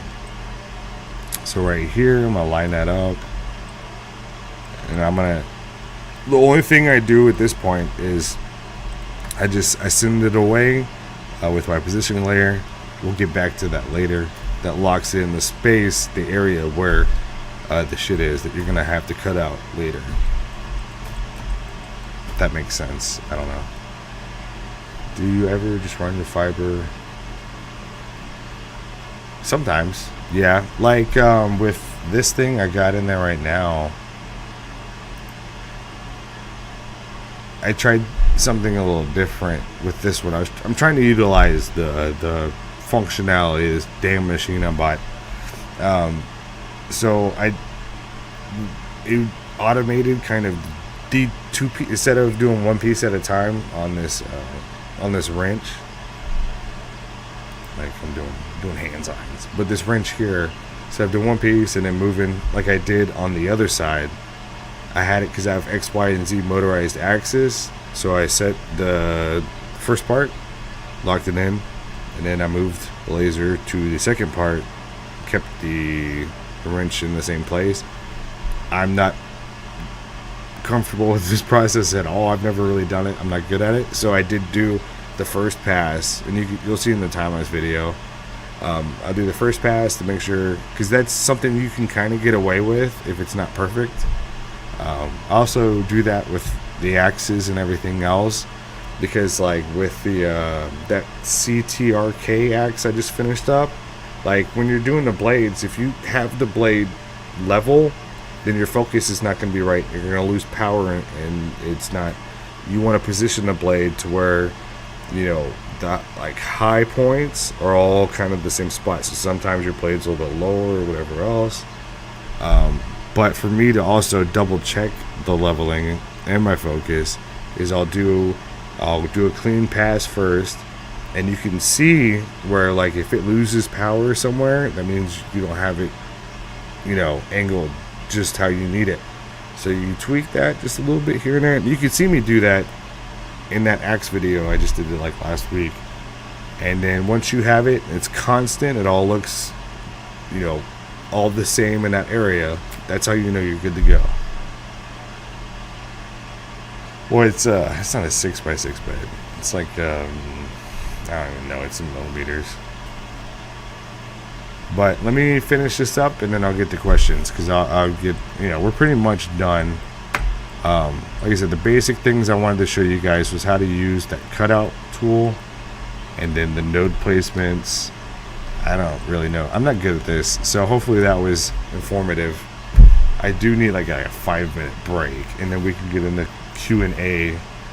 Here's my Decepticon claw. It's not a carpet puller. It's an alien relic. But yeah, so go ahead, if you're anybody's still here watching, go ahead and think of some questions that you may have. When I come back, I'll try to answer some, and I can show you real time working through your question. So we'll do this. We'll do that for about like 30 minutes if y'all want to do that. I haven't eaten dinner yet, so I'm kind of hungry. So, but yeah, gather your questions, and then I'll be back.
Oh. One thing for those who may feel blue balled in a way, in regards to like, well, you didn't finish gun design. All right, so at this point, if y'all just want to go ahead and go with the template that I just showed y'all how to make, go to the playlist on YouTube that I have with my tutorials. Depending on what you're trying to do, if you're using one of my like borderless patterns vector bundles, I got tutorials for that. If you are making your own stuff, watch the clipping mask tutorial that I made, and I'll show you, with the templates that you made, how to implement things inside of that, and then carry on to your laser. Also, the stacking tutorial, same kind of deal. It'll show you how to position your artwork with the templates you got. Doesn't have to be mine. You get the one you just made, and you're good to go. And then you finalize with the 6-step prep, which is the top tutorial on that playlist. And no matter whose artwork you got, mine, someone else's, the artwork you made, it'll fix any issues you could ever run into with that artwork before going to your laser. Easy peasy. So if y'all want to roll out now, or if you feel like, well, wait, you didn't finish, there you go. I can make another tutorial another time, run through the whole thing. The biggest thing I wanted to hit on here was how to make these, and the little tips and tricks you can do to make a good, solid asset to use for your future projects. But yeah, give me like 3 minutes. I have a bad habit. I do smoke. I need a cigarette. And then and I'll be right back. And then I'll Q&A this thing. I've been wanting to do a Q&A type live stream tutorial for forever. This is the first time. So we're definitely going to do that, and hopefully it'll be helpful. So be right back though. I need to smoke.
Hello. Let me pull up the chat here. OCD triggered.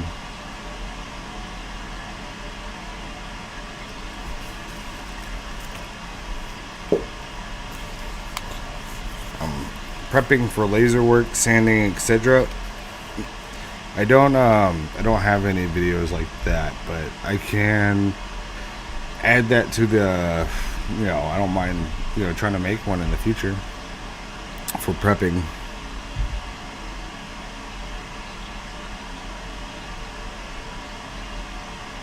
Thank you, Alaska Air Guns. 50-watt races.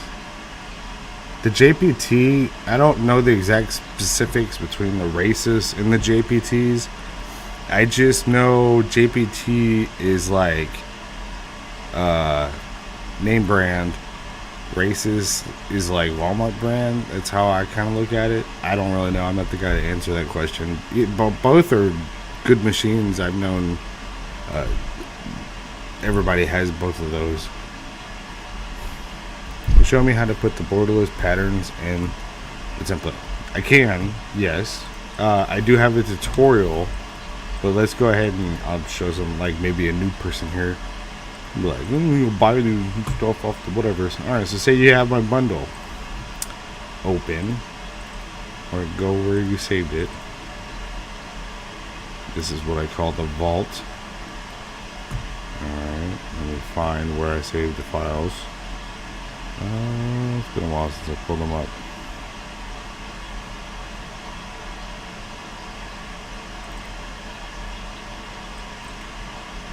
Alright, so like when you pull up the borderless vector patterns bundle, you'll see like set 1, set 2, set 3. That's how I broke it down. Open that first one. It'll take a minute to load. Alright. Now, I'm going to pick a pattern I want to use. Texas, yeah. Alright, so Texas, the one I want to use. So I select it, copy, paste. When you paste it into a document you're working in, which is not your source template file, remember, you saved in layers. So this is the customer, whatever. Save it in here. Open your swatches and you'll see it automatically loads. Now you may say, well, I want it smaller. Double click on the swatch. It'll pull up how you can edit it. So what I recommend doing is make sure size tile to art is unchecked if you're trying to make it smaller. Size it down and then click that where it's size tile to art. Zoom in so you see what you're doing. Once you click that, unclick it because it's usually not in the perfect spot. Make it a little bit smaller again so you get that space. Hit done. Now we got a smaller. So now you click on like the inside thing. I usually copy and paste on top because I want to keep that lower line there. But you don't have to. But then you just click the swatch. Make sure that, and if you go back and watch my tutorials, I think in the beginner's one, I go over these boxes right here on the right and which ones correlate to another, because if you click on the swatch, okay, and you don't have the right box on top of the other and you click it, you're gonna get that. And that is a common issue I've seen people run into. It's not like an issue. It's just, you didn't have the right thing selected. So, easiest way to go about, like, oops, Control Z, goes back to that. Make sure when you're trying to do a fill, that your fill box is on top of the stroke box. Whatever box is in front is the one that you're going to be manipulating. So in this case, the fill's on top, does the fill. You still have the stroke there, good to go. Same thing here. I fill this, my fill box is on top, I click that. Then carry on, 6-step prep, good to go.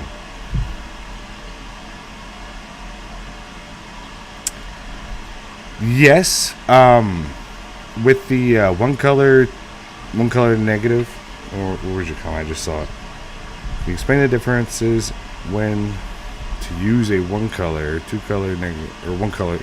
Yes. I guess a good example would be a real life example I have right now in my laser, which I'll be interested in seeing. Let me pull this up. I think my cameras need to be reactivated. Hang on one second.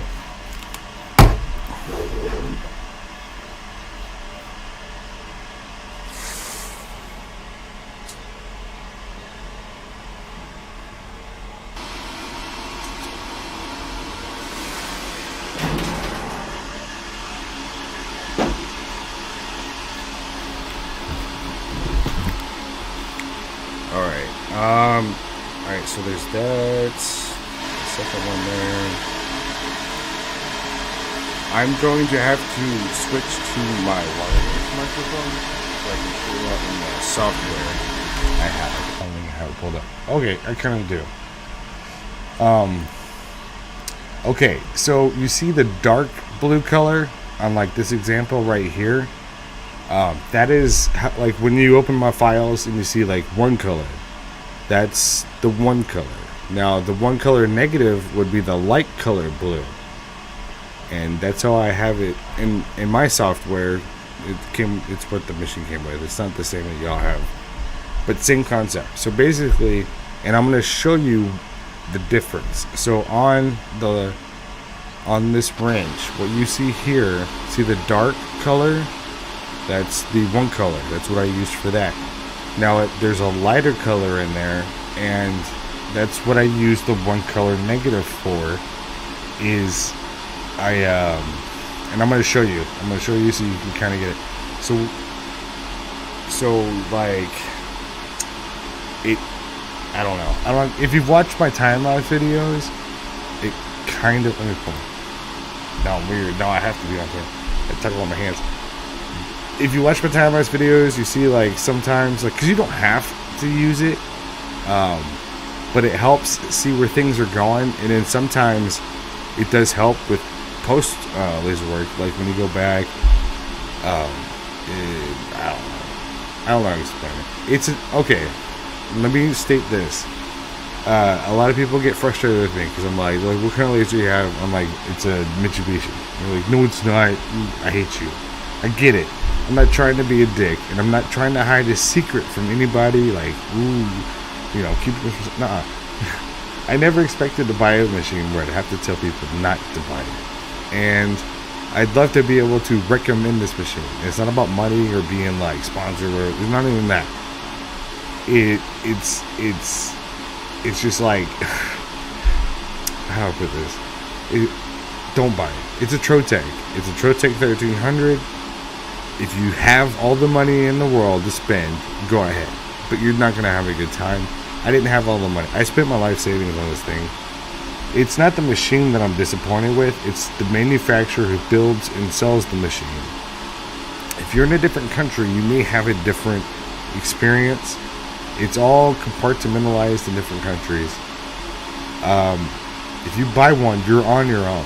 Even if you pay for training, you're on your own. This past year, and I'm not bashing them, it's whatever at this point.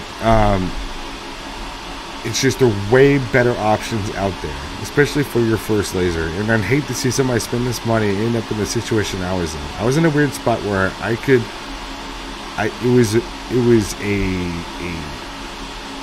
possibility I looked at, like if things go bad, at least Bubba A, B, C, D, E I have set up. And that was exactly, I'm glad, and I could make this work. I can't say the same for other people. If I was in any other business's position where I had to start doing projects to pay for the bills, like I can't sit here for a year and I gotta take projects on. Like I think this is where the U.S. side was lacking, is they're used to their customers not having the time to like. You can't afford this. You can't run a business for a year for not doing anything. You guys start taking on projects and everything, so you would just eventually say fuck it, or permafrost, but and then and then just handle it yourself. or sell the machine, which a lot of people have done after they bought it because they just can't use it. And as a business like a sign shop or print shop or engraving shop, you have to start turning out projects to pay the bills. I was in a weird position where this isn't my main business, so I could have floated it worst case scenario, and that's what happened. But if you buy it, you're on your own. Like, I could help. I'm not gonna say I will. I will not help you if you buy this machine because I don't want anybody to buy this machine.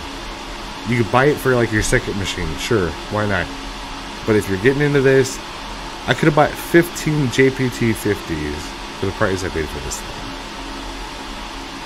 It's just, I don't want to see anybody in a bad situation. And that's why I don't recommend this machine. That's why I avoid answering the question, because I get the idea like, ooh, he's got this one. That's exactly what I did. That's exactly what I did. There are like 4 people in this country who have this machine. I was like, what is this mystery? Why? Because the same exact thing when people would ask other people who I know have this machine, they wouldn't answer that question, and they would beat around the bush. Now I know why. Now I will say I love this machine. It's taken me a year, and I still haven't. And I bought this machine for one particular reason, and I still haven't been able to do it yet. I think it's potentially able to do what I was told it could do specifically. If not, at the end of the day, it's a decent machine. I made the gamble on it. I'm okay. I could handle that worst case scenario.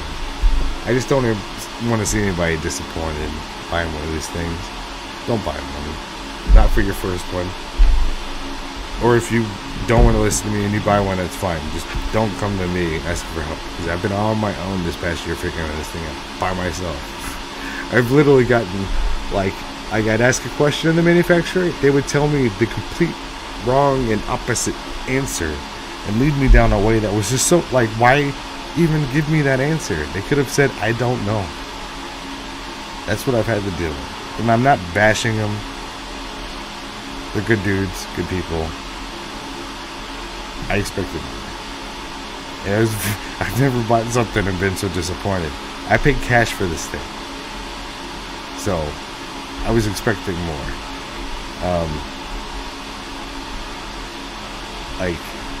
If I was in a spot where I could promote this 100% and know my customers will be handled and taken care of and on a good path for a future, I'd recommend the shit of it. I wouldn't take paid promotions for it. I would do that for free if I honestly thought that. But don't buy it. Just don't. Please don't buy it. Yeah. But that was the other. I made a video to kind of explain like what I went through, because looking at Trotec, you're like, ooh, Laser Dave, CO2, it's popping. You buy a fiber and you realize, what is everybody? It's a CO2 party. Yeah, I didn't realize that beforehand. I was just all excited because you look at the CO2 stuff and you're like, that's a party I want to be in. Oh, not with the fiber. But if you got the time and the money, sure, go ahead, knock yourself out. Don't say I didn't warn you. But the JPTs are good. Like, there is only, and I don't think he likes me. Honestly, I don't think he likes me. But Richard Zhang, if you're on Facebook, I've been in Facebook jail for like 2 months. I think I can get out in like 5 hours. Freedom. But the Facebook group on there, Fiber Laser Metal Engraving. There's been one business that sells lasers, dude, that I can honestly send people to and not have to worry about. Like, without a doubt, I have not seen one negative thing about Richard Zhang with OMG laser. I don't think he likes very much, and that's okay. He's cool. Yeah, whatever. But in all honesty, if you're going to spend your money, you want to invest in your future to build your business, to do awesome things, and then maybe use my assets for it. That's the only place I can comfortably send people to go to and not have to worry about anything. I've not seen one person ever have an issue with him. There are other good companies out there. There are other machines that I would eventually like to acquire myself to work on, and I'll get there. I'm in no rush. But yeah. So let me see another question. But at the end of the day, I'm not trying to be a dick saying like I have a John Deere laser. That hopefully y'all understand. I'm trying to like not be responsible for like. I'm trying to make it obvious. Like, don't buy one. Like, this isn't like, I'm playing, don't, please. Alright, let me, I've been rambling on. Like I said, I'm not bashing the company. I like the color red. It's cool. Protect. Cool. Alright. I bought an 80 watt. Nice. I wish I would have bought more. I wish I would have bought a more powerful laser. I got a 50. And it's like this thing and the laser right here. This side, what you see here, yeah, I am. This was, I don't. This 12 or I miscalculated apparently because I thought this was gonna go on until about 8 o'clock tonight, but it's like 18 hours. Hold on, let me go double check.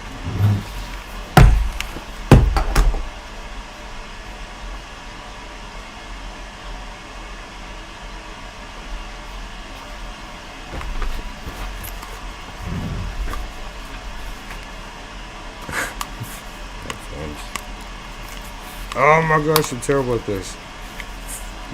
15 hours for this side. The other side was 8. The ones that you saw kind of cleaned up on there. Oh yeah, but back to the negative. So basically, I'm going to show you what the negative does. If y'all got a minute, it's time.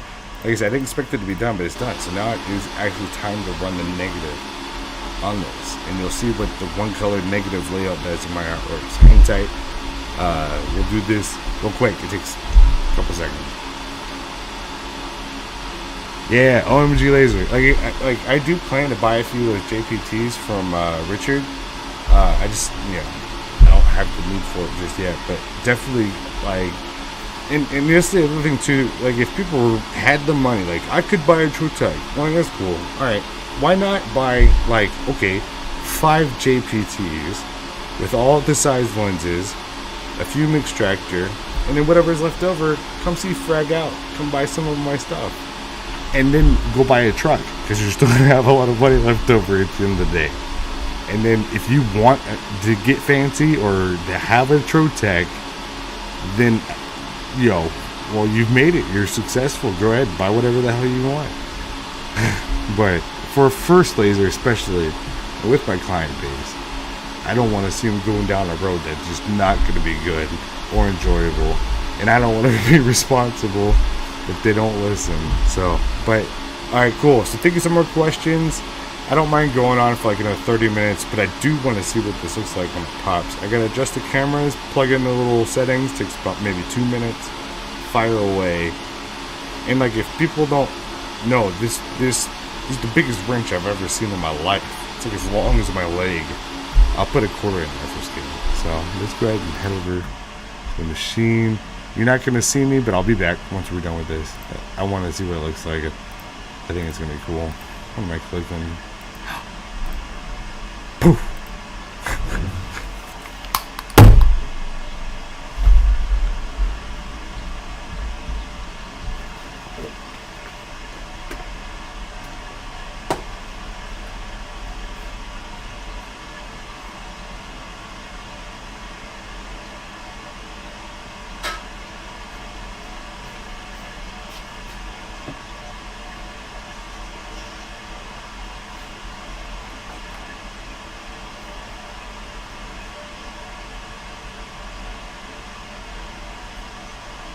And I have my wireless mic. I don't know. Is it still on?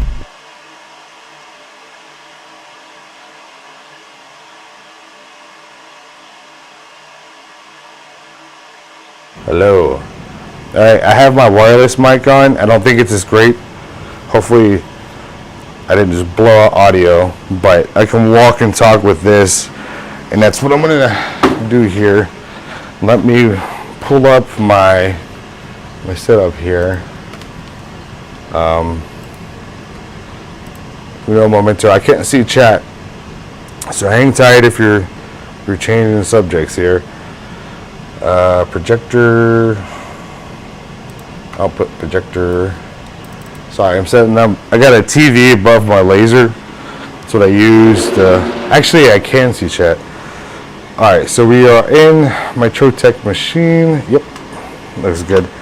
All right, so basically, I just got done running like, what was it, 15 hours of the one color.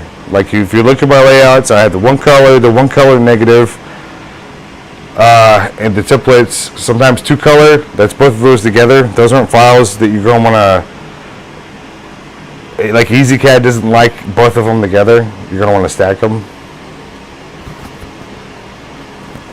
Here, I'll move my mic down a little bit. I apologize. I didn't even try to set this mic up for the tutorial because I kept blowing out my stuff. Alright, so so we're going to need this file. This is the negative. I'll make it red so you can kind of see what I'm talking about.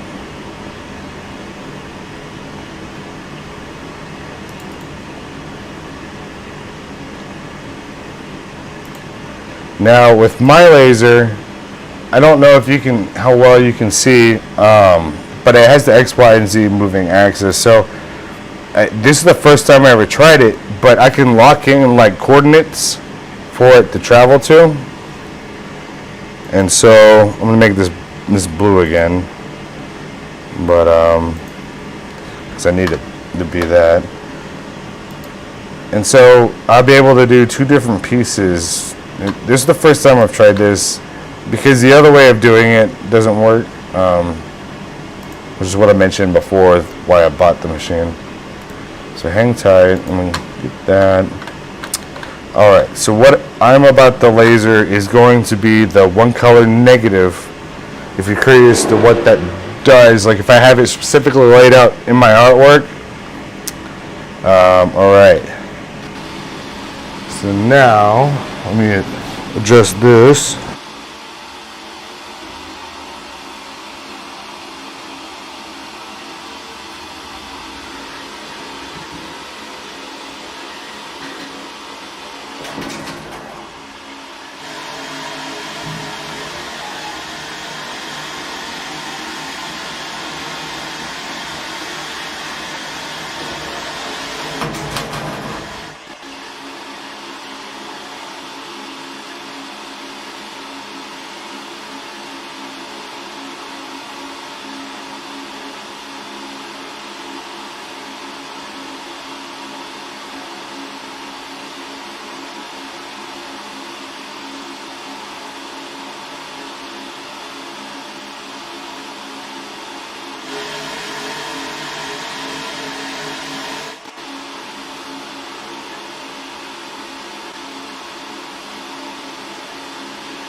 Alright, sorry about that. I didn't have it set up for how I normally do. Okay, this is the first time I've tried this on this whole process I've been doing. So hopefully nothing catastrophic happens, but it could very well happen. So I'm gonna go ahead and start recording and then fire away.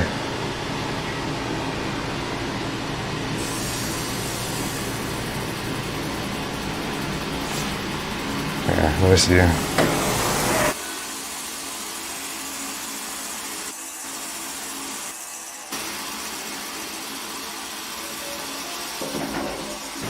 So basically, like what you would do it like EasyCAD or something like that, where if you have my one color and one color negative stacked on top of each other, and you went and engraved the one color first, and then when it's done, since you have them both positioned in the exact positions they need to be, you do the one color negative, and you can do this afterwards to kind of clean it up without erasing the whole design doing the outline, if that makes sense. As for parameters, there's no way I can help you guys with that. It's all on the machine. I don't know any. And the stuff that is in the machine, it's not what you think. So that's why I don't give or sell parameters.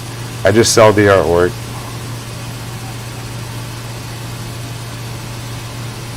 But yeah, and you don't have to do this because I'm gonna be like, sanding it down and cleaning it up when it's done anyways, but it does look cool. I don't know. That's what I use it for. But sometimes, you never know when you may need that negative version of the artwork, to do something with, and so that's why I include it.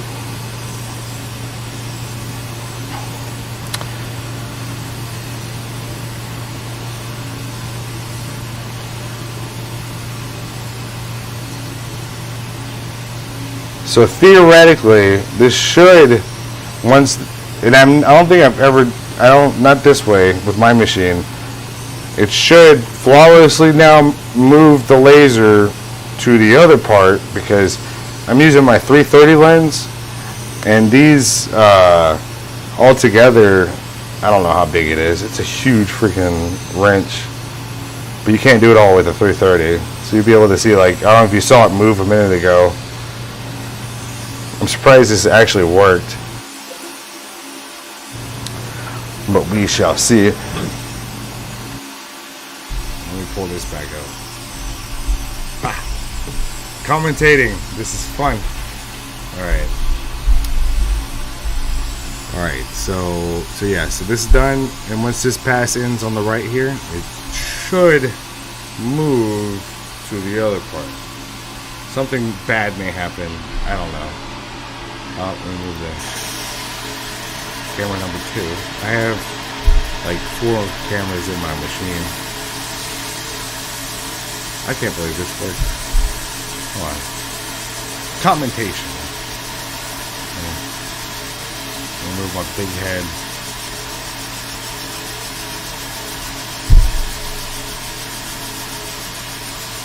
So much fun. Yeah, and then also, like, sometimes when you're not doing, like, because the one color is usually what I use for deep engraving. I also sometimes don't even use the one color. I only use the one color negative, like on the BB guns with the black, like aluminum, whatever. I'll just run a pass of the negative, not even touch the one color, and that makes it pop because it's the inverse. If that makes sense. Oh, what time is it? We got a little bit longer. I was really craving Subway, so I'm gonna run there before they close. I can't believe this worked. But I use the one color negative a lot, basically, so when I'm making these videos, people who don't know what's going on can kind of see what's going on. Because you know how it is, if you just run, something, it gets charred up and everything else. This kind of cleans it up without taking away what I needed to do. I like to have it the dark undertone. I don't know if y'all, I posted on Instagram, if y'all saw that other side that I did yesterday, oh my god. Oh yeah, my camera moves, by the way. It's like a robot. Oh, no. Just kidding. Stop. No, it's still there. You gotta do the hand thing. Robots don't listen. Stop. There you go. I talk with my hands too much. But yeah, so the idea with this is like I don't know if it's the right method or whatever. It's just how it kind of. I use Birchwood Casey gun cleaner, and my Dremel, and I sand it down, and somehow it turns out like what you saw the other side. This is the first time I ever did a wrench, by the way. It is a weird like conglomerate of metal, but if you go deep enough, you'll burn away that stuff that you don't need there. All right, let's see here. I'll have to move that. I couldn't even fit this. I'm using my like smallest lens, and it still didn't work. And these are the webcams, which aren't very quality sucks. The other two cameras you saw, those were DSLRs, which I'm surprised I haven't fried. I want to show you all the cool thing, and then I'll finish it up later. I want to show you the cool parts when I do a full clean pass. It just looks awesome. I think we should do it. And then y'all think of a few more questions. I apologize if I've missed any. If I've missed a question, go ahead and throw it in now, and then we'll get on it. I don't want to. I'm not trying to ignore anybody. So, but I want to show you all that because it looks really good with the yeah. And then also, I will be putting. I've had a few people ask. I wasn't initially intending to sell the files for the wrench, but I've had a lot of questions. So as soon as I get it done, I'll put them up.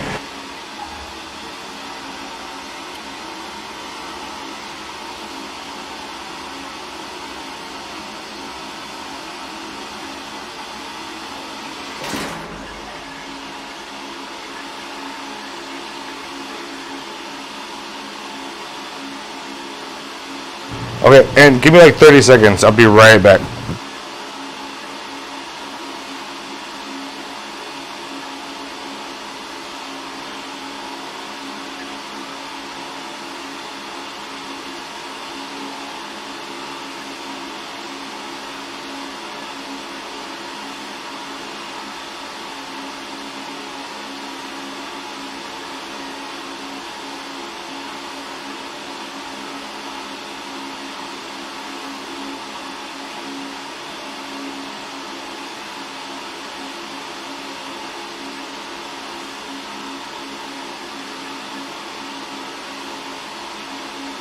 I'm back. I had to utilize the latrine. I apologize. Alright, so no, we'll try.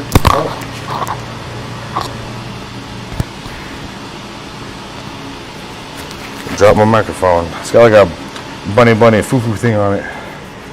Alright. So now, like if you have my assets, a lot of my newer stuff will also include the like template or the outline. Along with the final art, and this is what I use that for. I don't know if I'm muted or not.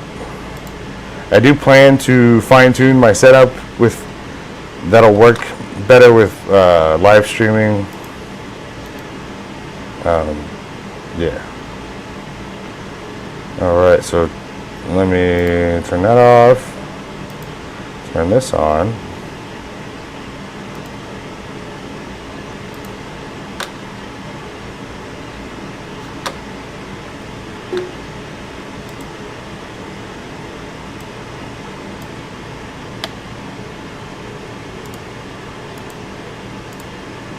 And type.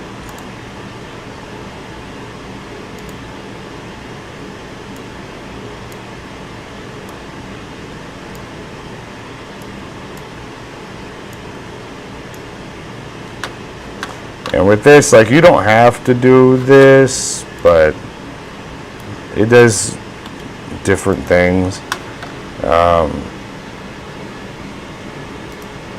Yeah, I don't know. Let's see here, almost ready. And to the dude that did a super chat earlier, man, thank you so much. That's going towards my Subway, 100%, man. They don't close till 10, so that's what's up. All right, we'll turn that down. Turn that up. Where's my doohickey? All right, here we go. Y'all ready? Let me make sure it's recording, because I wanted this to be in the time lapse. Yeah. Alright. I know it's not positioned perfectly, y'all, with the camera. You'll see.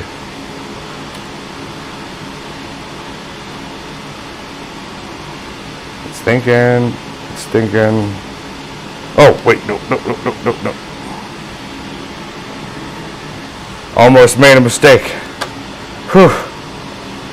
Alright, so with how my laser is, I have it, there's a thing where I can set coordinates for it to move to.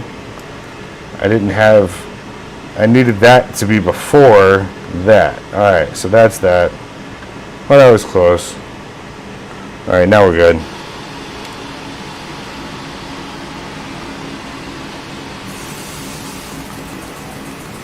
Alright, let me adjust that.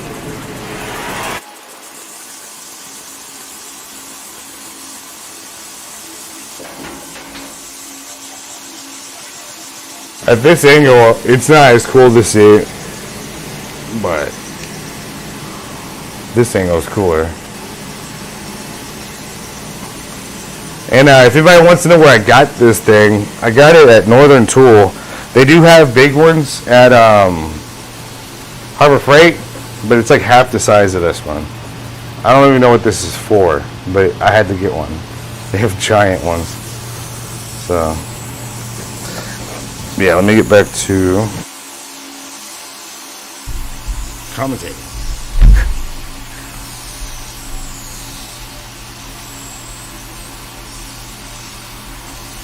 So the vectorless bundle notes mention a way to upload them. Yes, but there is a specific reason why I don't show you how to do this. It's because there is a way. I've never been able to have it work reliably.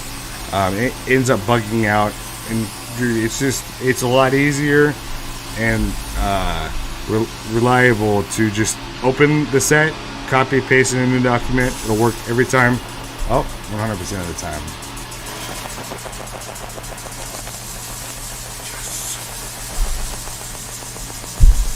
This part is cool. What gun? Alaska.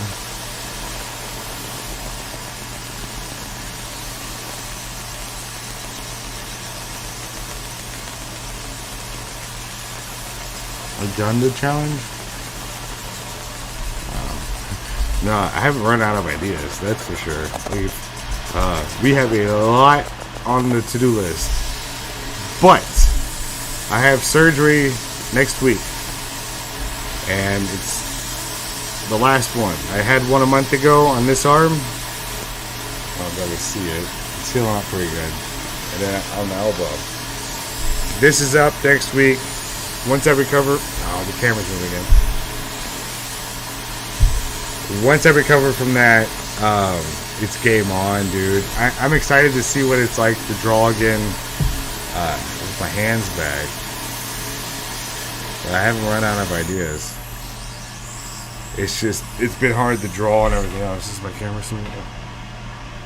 Stop. Cool. It's still moving. The 44 auto mag. I don't know what that is. Damn it! Stop moving.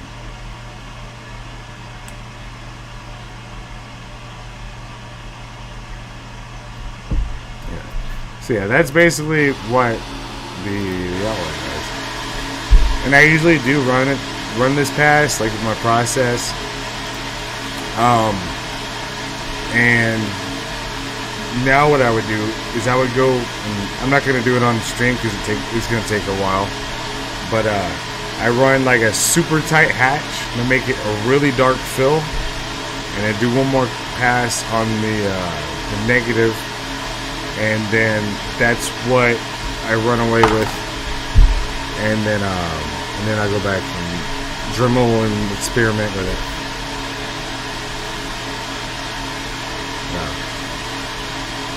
I have a Colt Python 6-inch 357, a Smith & Wesson 500 Magnum 8-inch,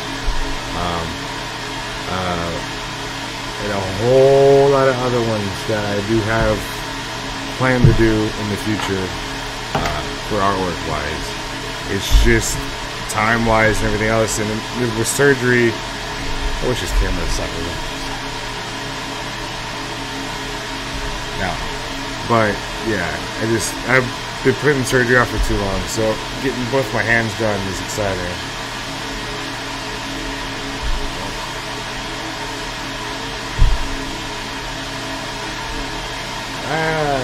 Cool. I like it walking out. Audio is good.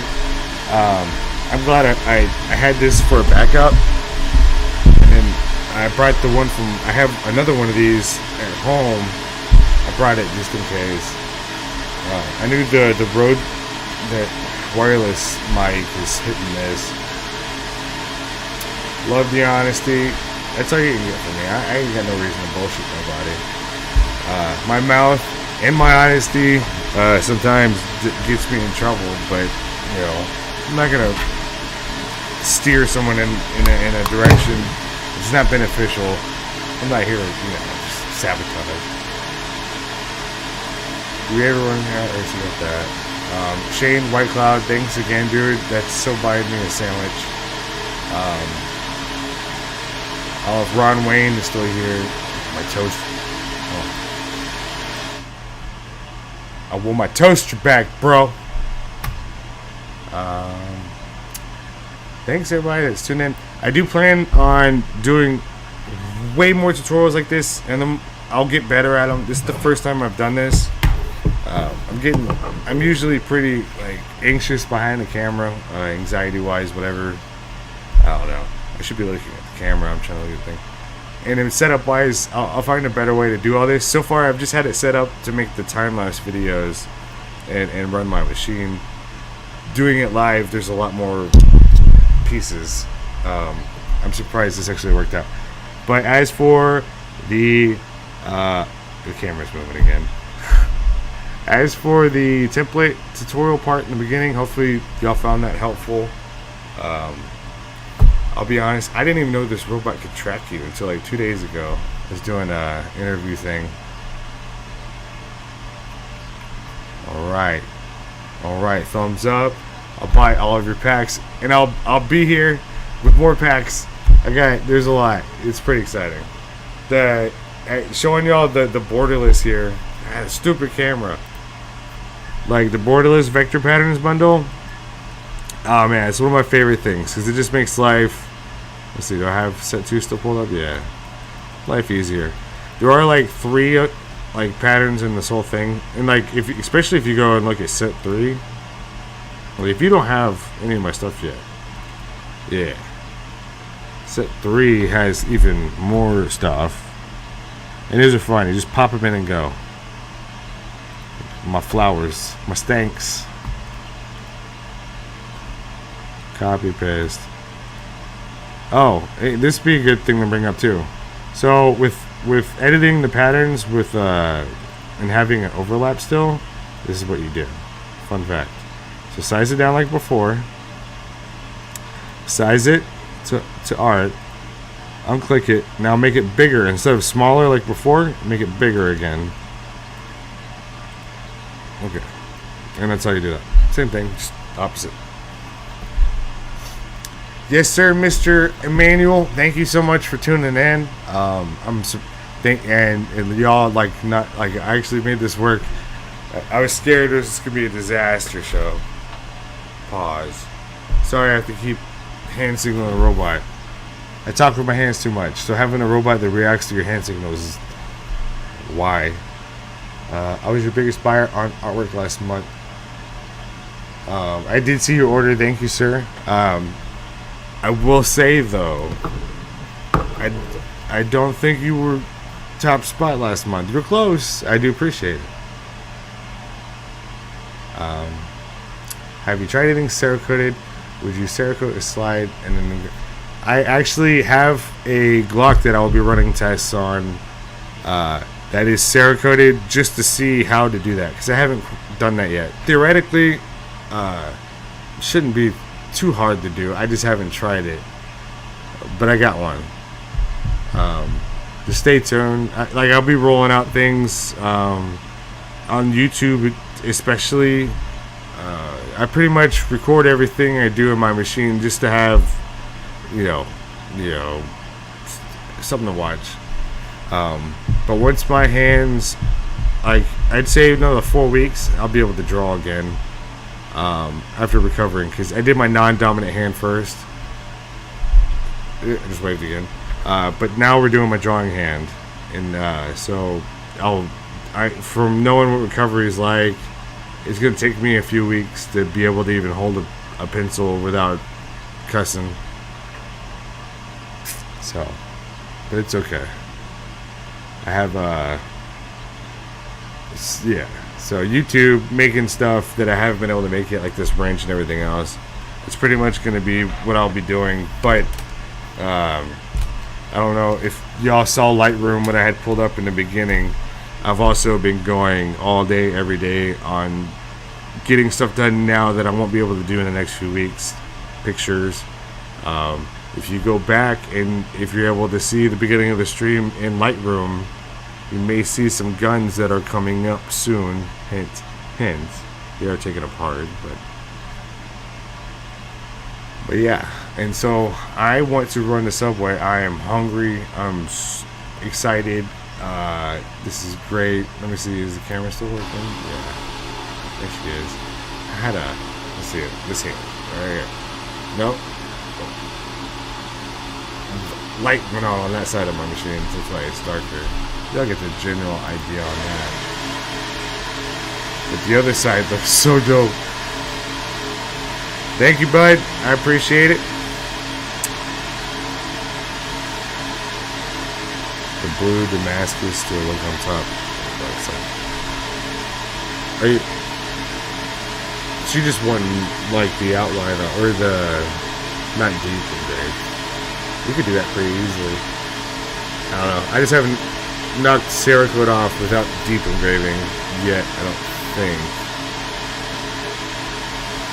I don't know. I'm tired. I'm hungry. When I get hungry, I just get like zoned out mode. But thank you again, everybody, for tuning in. Y'all awesome. Hell yeah. Hopefully I can go back and portion out the template part. Hopefully y'all found that useful. I know I'm not the best teacher, but with the actual little things you can do, it makes it, more solid product. But y'all let me know in the comments after this post to my channel if y'all want me to make another one, just short and sweet, or trim up like a thing. I don't mind. I'm open to ideas. ADXR920, you're welcome. Be sure to check out I made a playlist on my channels of all my tutorials, so it's all there. Good night. Or is that giraffe nonsense? What are you doing? Yes, sir. And I plan to do more. I've been wanting to do this for a while, especially with the Q&A part. And I appreciate everybody's patience with me. This is fun. And now that I'm actually not as shy behind the camera, I've done a few live streams with other YouTubers this past week. It's helped me get over the, camera. I don't do hands-on training. This is what I can do for now, though. So, maybe one day in the future. Not enough time in the world right now, and I definitely want to be engraving more stuff and getting better at my scroll work. But maybe in the future. But as for now, I'm here. I can make videos and do this. Just be patient. But thank you guys so much. As always, I don't know how to end these things. I'm going to Subway. Y'all have a good one. Thank you.